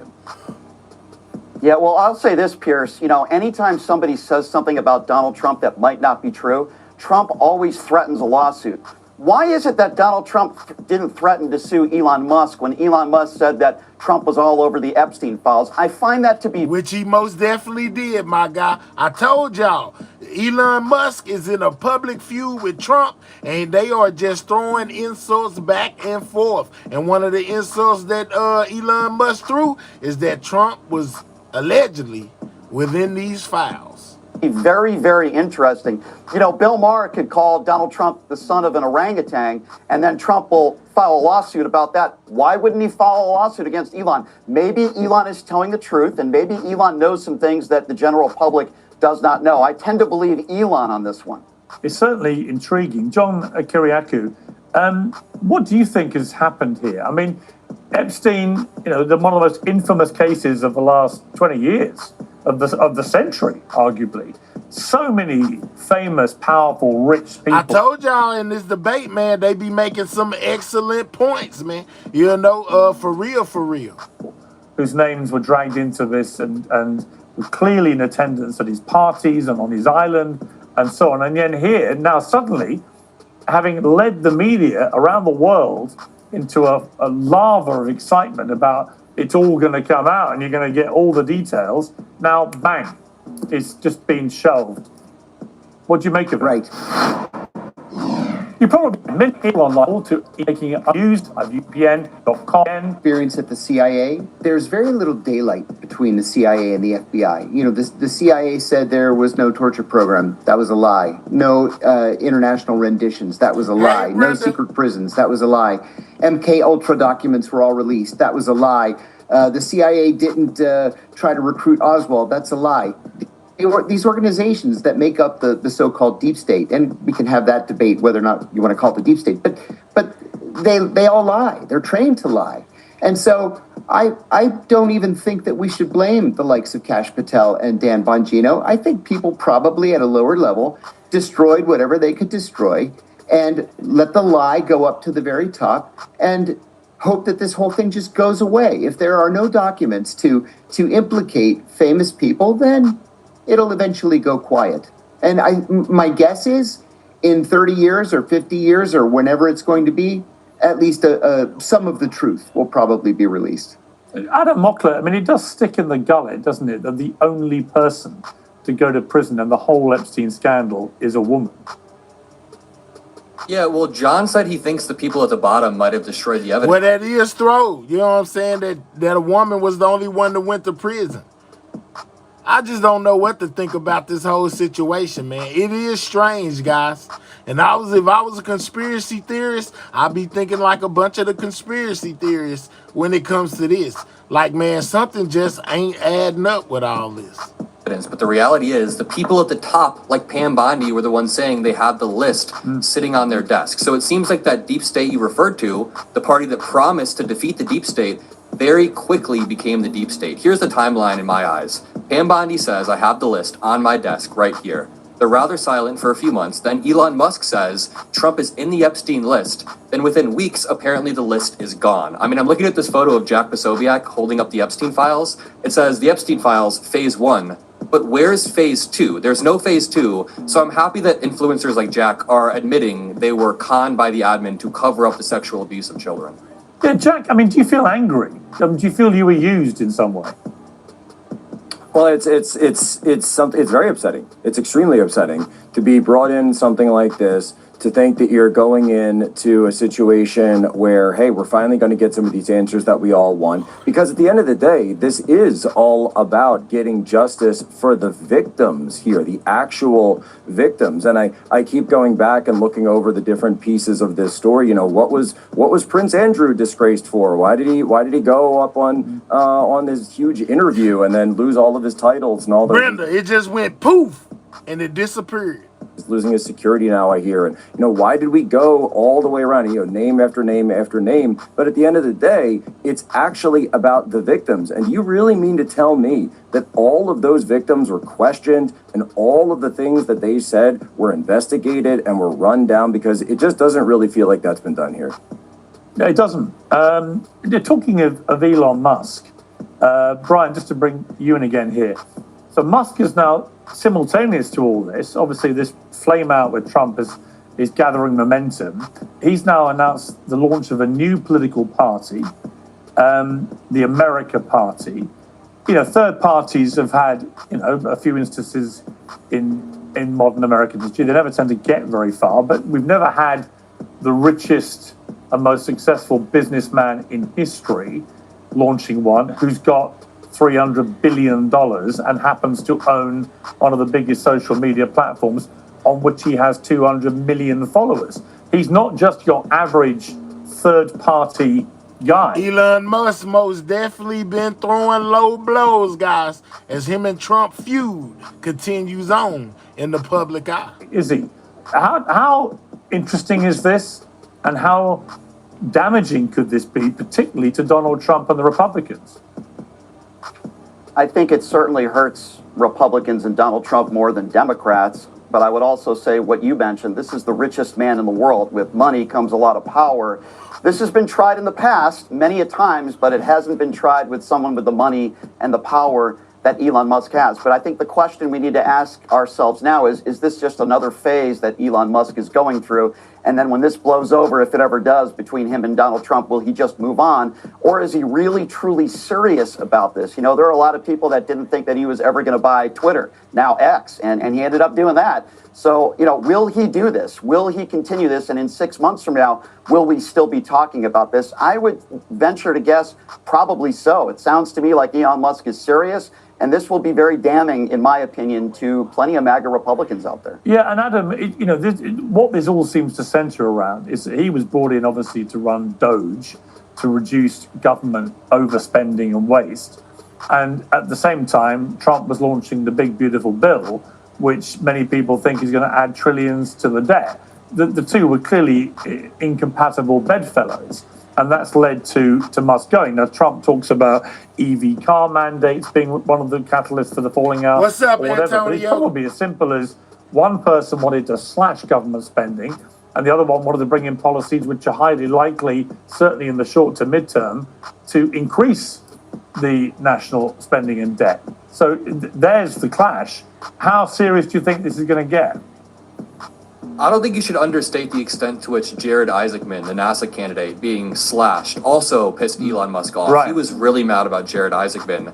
What I find funny about all of this is that Elon Musk is now leveraging the same mechanisms that he used to get Trump elected, but just a few months ago, to now start a third party designed to undermine Trump's coalition. So the attention economy that he has with Twitter, he's going to leverage that. The vast wealth, he's going to leverage that. As to the question of how serious this is, I actually disagree with Brian. I think in 6 months, Elon will be on to the next thing. He doesn't seem to have the steady hand needed in politics to carry through a long-term agenda, and we saw that with Doge. Well, there might be another reason, which is that shares in Tesla are tanking, down 7%, I think, at the start of regular trading today. Now, that might just be a market reaction. It may recover, but certainly recent numbers for Tesla have not been good.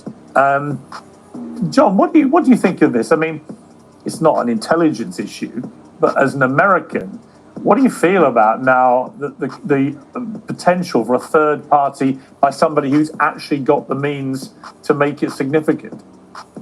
Well, it wasn't too long ago that Ross Perot was able to buy 30-minute blocks on literally every network to promote his own candidacy and got something like 19%, which was very, very respectable for an independent presidential candidate. But it didn't lead to anything. With Elon Musk, there's nothing behind it but money. There's nobody running in the state legislatures, nobody running for Congress and whatever it's called, the American Party or some silly name like that. You don't need it. All you need is money. Money is power in America, man. Whether you like it or not, it just is what it is. There's nobody running for the local school board or the water commission that's going to be the roots of this new party. I think that this is just kind of a vanity project, and I have to agree that I think in 6 months some shiny object is going to distract Elon Musk, and we're not going to even hear about this party anymore. He said some shiny object. What do you feel about this? A lot of people on the MAGA side of Trump's support were pretty dubious about it. I know what he's saying. I know that he's saying there's no foundation for Elon, John. But I'm gonna tell you this: Elon got a lot of money. Elon will just build a foundation out of nowhere. I'm talking about it just appear.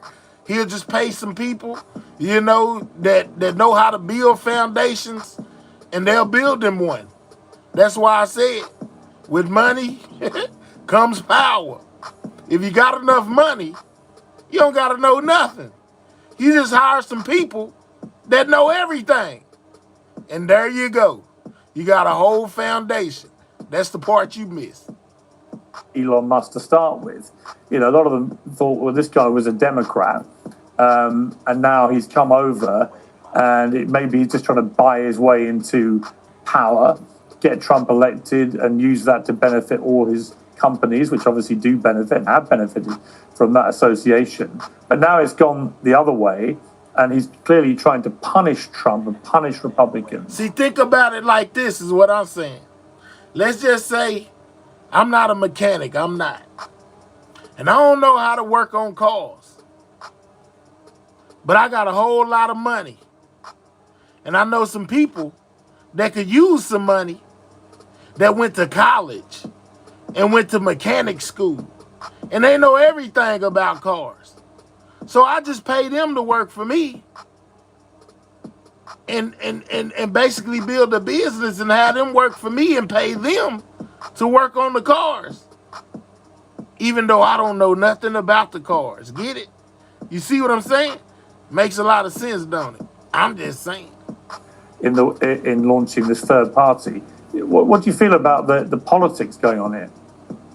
Well, I think the politics that everyone said, and I broadly agree with everyone's take so far on here. I think this is a way to put leverage on President Trump, to put leverage on the party as we go towards the elections and then determining the swing of things. Because look, people are saying, what about the presidential race and Ross Perot? And certainly with the tight margins that we saw in the 7 swing states, you could play a role there. But look at the midterms right now with I just want to talk about the the House being Epstein as small files. as it is. You would only need to flip a couple of seats, run a couple Y'all of talking about money. election. Let's Getting up from this. Let's get back to the Epstein train wreck stuff. last night. Elon's been hammering away, dismissing his big beautiful bill as a total disaster that will bankrupt the country. It's very hard to see how rivals in the past. Y'all talking about everything else. Kicked them out. Trumpers and said, "I will Pierce, work do you know with who you Alexander against Acosta Epstein." is? Alex was the deal. Epstein was then able to go re-offend, and Trump appointed him in 2017. So I don't want to hear the dude that was brought to the White House to cover up sexual abuse saying that there was, I don't, like, what are you trying to say here? Yeah. You gotta wipe your face. Can you just wipe that little thing off your face there a little bit? You got a little, All right, hold on a mud second. on your face. Okay, You have no hold on a points. second. No Can I points, just- huh? Can I add something? you got a little First of mud on your all, face I there. hear the MAGA bullshit detector going off every single time Jack opens his mouth. First of all, people like Jack were the people who called Joe Biden a pedophile for sniffing hair, but yet we have Jeffrey Epstein on tape calling Donald Trump his best friend. They were hanging out together constantly. I've spoken to Jeffrey Epstein's brother Do you want me many to go through times. the They list were of all very the close. Democrats that I'm he was not done friends yet, with? Jack. Here's like Jack, we can Jack, go through all Jack, this again. Let's go. I know you've done Jack, this I'm not done million yet. I didn't times, interrupt and you. You've Jack, been a real reporter Jack, on this. These guys just want to Jack, play politics. I'm trying to be Jack, serious here. Jack, Dude, you were at the White Jack, House I'm with a Epstein talk show files host. in your hand. Yeah, just talked about it. Right, exactly, Jack. Jack, just you want to defend Donald Trump and wear the Donald Trump knee pads 24/7, but when it comes to a Democrat, they're all pedophiles. But if Donald Trump is actually hanging out with Jeffrey Epstein, for and Jeffrey educational Epstein is his best purposes friend, only. You have like a source on that, bro? No, Give me, because like, the any Pam Bondi actual won't So release the you want sources. Actually, yeah, I do. The Maxwell So- trial, so- where so it was let's hear it. learned that Please, he show was us. on the Epstein flight. Why don't you listen? It was in the trial, in the Maxwell trial, that he was on the flight log 7 times. We have Jeffrey Epstein on Bill Clinton was on audio there 26 calling times. him his best friend. So here's my question to Jack. Jack, And how many if times did Bill Jeffrey Clinton go to Epstein the was on island? audio, And how many times did Hey, Jeffrey Epstein say that first of all, he was one of the that's founding called members of the whataboutism. Clinton Institute? I don't defend it. Clinton Global Jack, Initiative. Jack, if Jeff You could just pay somebody to support you. Yeah, in the government and the Senate, John Weirdo. Yeah, you could just pay somebody. Man, listen, a little bit of money will get you a whole lot of know-how. Just know that. Jeffrey Epstein this was all day on long, bro. audio saying that Joe Biden was his best friend, that wouldn't concern you at all? Man, these are all like you do is 2016 deflect and you talking talk points. about other Like, don't people. you guys have anything new? I mean, my Anything line new? about Why won't the they release the Epstein, files? but my line about the Epstein, He said, when will they circle release of the famous files? friends Let's go. is to me that there's a clear line before his initial conviction, which was a complete stitch up in his favor, no question of that.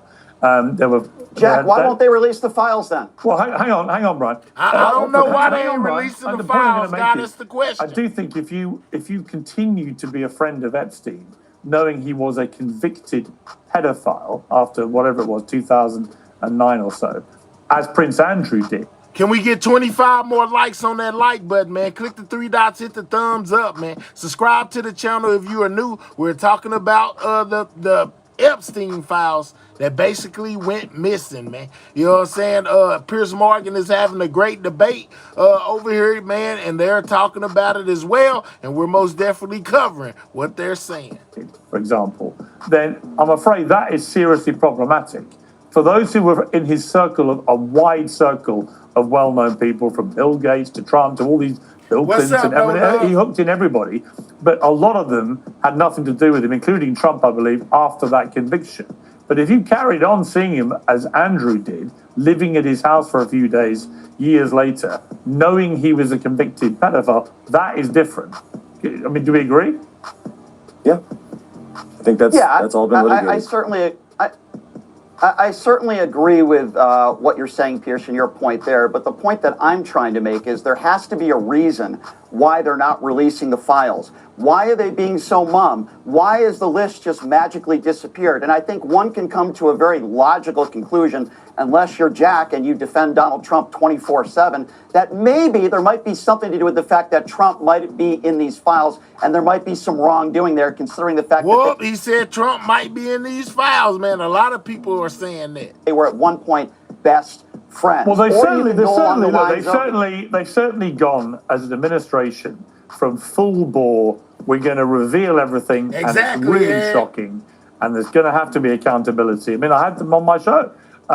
They've gone from that position to suddenly. We need 17 more likes to be at 400, guys. Can we get the likes to 400, man? Click the 3 dots, hit the thumbs up. Most definitely subscribe to the channel if you're new. We've had an audience over 400 the whole night. Let's get the likes to 400. Click those 3 dots, hit that thumbs up, and most definitely subscribe to the channel if you're new. No, there's nothing mysterious about his death. He definitely killed himself. Here's the CCTV footage. And there is no client list, and none of that is right. And actually, you know what? It's all over. And it is odd. I mean, John Pierce. Again, John, you know, from with your intelligence hat on, does this? I mean, do you smell a rat here? 10 more likes, guys. Click the 3 dots, hit the closing of ranks thumbs up. to shut this up. Yes, I do smell a rat. And I'd like to know why no one in the media is talking about the investigation, or the fact that there should have been an investigation into whether or not Jeffrey Epstein was working for a foreign intelligence service. You know, let's say that. So that's really interesting. Carly says she believes many elite are in the black book, you know what I'm saying, as well as in those files. I'm with you. And that's probably why they won't ever see the light of day, Carly. So look, you've studied into this. What is the evidence that he might have been? 5 more likes, guys. Click the 3 dots, hit the thumbs up. We're almost to 400. Access agent. You're, like I said the last time I was on the show, Piers, you're not going to recruit Bill Clinton. You're not going to recruit Bill Gates. You're not going to recruit Alan Dershowitz. But you can recruit someone who gets close to those people. You can give them something that you can hold over their heads if you have to in the end. And then you report back to your handlers everything that they say. And in exchange, you get untold wealth and a house in the Caribbean. Come on, guys. Give me 4 more likes, man. We still got enough people in here to hit 400, man. 4 more likes. If you ain't hit the like button, click the 3 dots, hit the thumbs up, man. I know we can do it. 3 more likes, man. Let's get the likes to 400. We've been in here almost 3 hours. We most definitely deserve at least 400 likes. We done had over 400 people all night. We done touched 1,000. We done touched 1,300 and still ain't got enough likes, man. Y'all got to support the channel by hitting the like button. I haven't asked you for $1. All I ask you to do is hit the like button. Thank you kindly. And the biggest townhouse in Manhattan and a private plane. And that's a pretty good life, especially if you're a pedophile and you enjoy doing things like that. And nobody's talking about whether or not he was an access agent. Yeah, I mean, that's really interesting. I mean, does the intelligence community believe that there is merit to that suggestion? Yes, it does. It does. But the problem here is the accusation is that he was an access agent for the Israelis. And that's something that the intelligence... Carly, we already talked about that point with the missing minute. It wasn't seconds. It's a whole minute missing out of the video, Carly. Yeah, anything could have happened within that minute. But we'll never know what happened in that minute, you know, or if the video was tampered with, because they said that it was a glitch in the camera that took that minute away. Community really doesn't like to touch. Why? Because we have this special relationship with Israel, not like a Five Eyes relationship like we have with the UK, Canada, Australia, New Zealand, but this special relationship where we share so much, we provide so much, we work with the Israelis on issues. Why are we talking about Israel? Brian, what do you think of that? Surrounded himself with a lot of powerful people. It is very, very possible that he could have been working for a government agency. Very, very possible as well. I would tend to agree with the fact that this needs to be investigated more. The media needs to talk about it more. And I don't think this is just a situation where Jeffrey Epstein was getting people to come on his island and sadly do horrible things to young girls. I think there's a lot more to this story. I think there's a lot of people hiding a lot of information. So I certainly agree with what he just said. I mean, Jack, one of the conspiracy theories I've seen online a lot in the last few days is it's not a coincidence that Netanyahu is coming to the White House, that he's been there, I think, 3 times in the last few months. He has a much better relationship with Trump now than they did when he pissed Trump off by going to see Biden and so on. And that suddenly the Epstein files disappear. If you were working as a conspiracy theorist and you bought into the idea that he was some kind of agent for the Israelis, which is not completely implausible, given all the connections he had. And no, has there been some tacit agreement with Netanyahu to get rid of this problem? I mean, stranger things have happened. I think the perception is horrible. I think the perception is absolutely horrible, and puts a huge, huge onus on the entire administration, and certainly coming from Pam Bondi for her mismanagement. So now they trying to say that Epstein could have been working for Israel? Wow.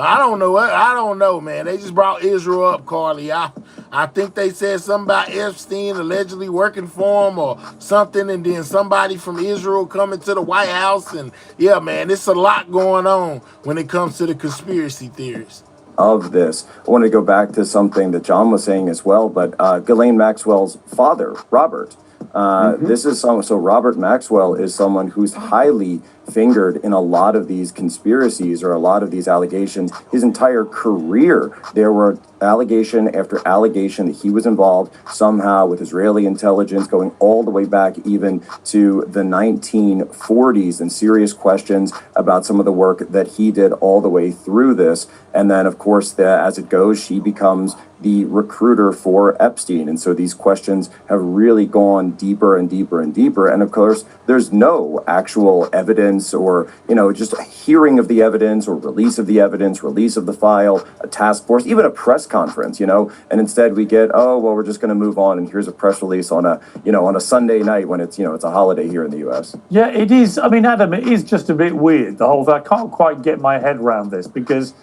they were so emphatic that this was going to be huge. And now it's nothing. It's not like even mini huge. It's nothing. There's nothing to see here. Yeah, and to build on that, I can't tell if it would be worse if this was a cock-up or a conspiracy. Because if it's a cock-up, that means they were straight up lying to the American people the entire time about what they actually had, right? Or if it's a conspiracy, that means they have it and they hid it the entire time. I mean, either way, it looks really bad on the administration. And especially for an admin that has created this grounds that is like primed for conspiratorial thinking. A lot of the MAGA influencers were super ready, super excited for the Epstein files to release. So when you create the grounds that are perfect for conspiratorial thinking, and then you pull back, there are going to be a lot of conspiracies about the admin now. Jack, it's a confusing time to be in MAGA, isn't it? It must be, right? Because there's so much going on, which must be quite bemusing. You're led up the hill of we're going to get all the dirt on Epstein. That disappears. You've got the attack on Iran, which seems to fly in the face of everything Trump has said about foreign wars, foreign engagement, and so on. You've got a kind of war at the center of the party. You've got Elon Musk, who you were skeptical of, MAGA, and then he's the hero suddenly, and now he's the villain again. This is not an easy time for MAGA to get their heads around the consistent theme here. Oh, Piers, what are you talking about? I love a fight. I'm always ready for a fight. And MAGA is always made of fighters. So if we got a fight, if we're coming, and by the way, Charlie Kirk is out there today saying that there's a huge push for amnesty of these, the farm workers. And this was something that was mentioned at the rally over the weekend in Iowa, or I guess just before the weekend in Iowa. And so, look, if there's going to be a fight, then we're more than ready for a fight. And I know that I certainly am, and I'm not going. But don't you have to know what you're really fighting for? I'm fighting for the country. I'm fighting for America first. No, I get that. But are you fighting for deportations yes. of every illegal immigrant in the United States? If that means that farms close all over the United States, for example?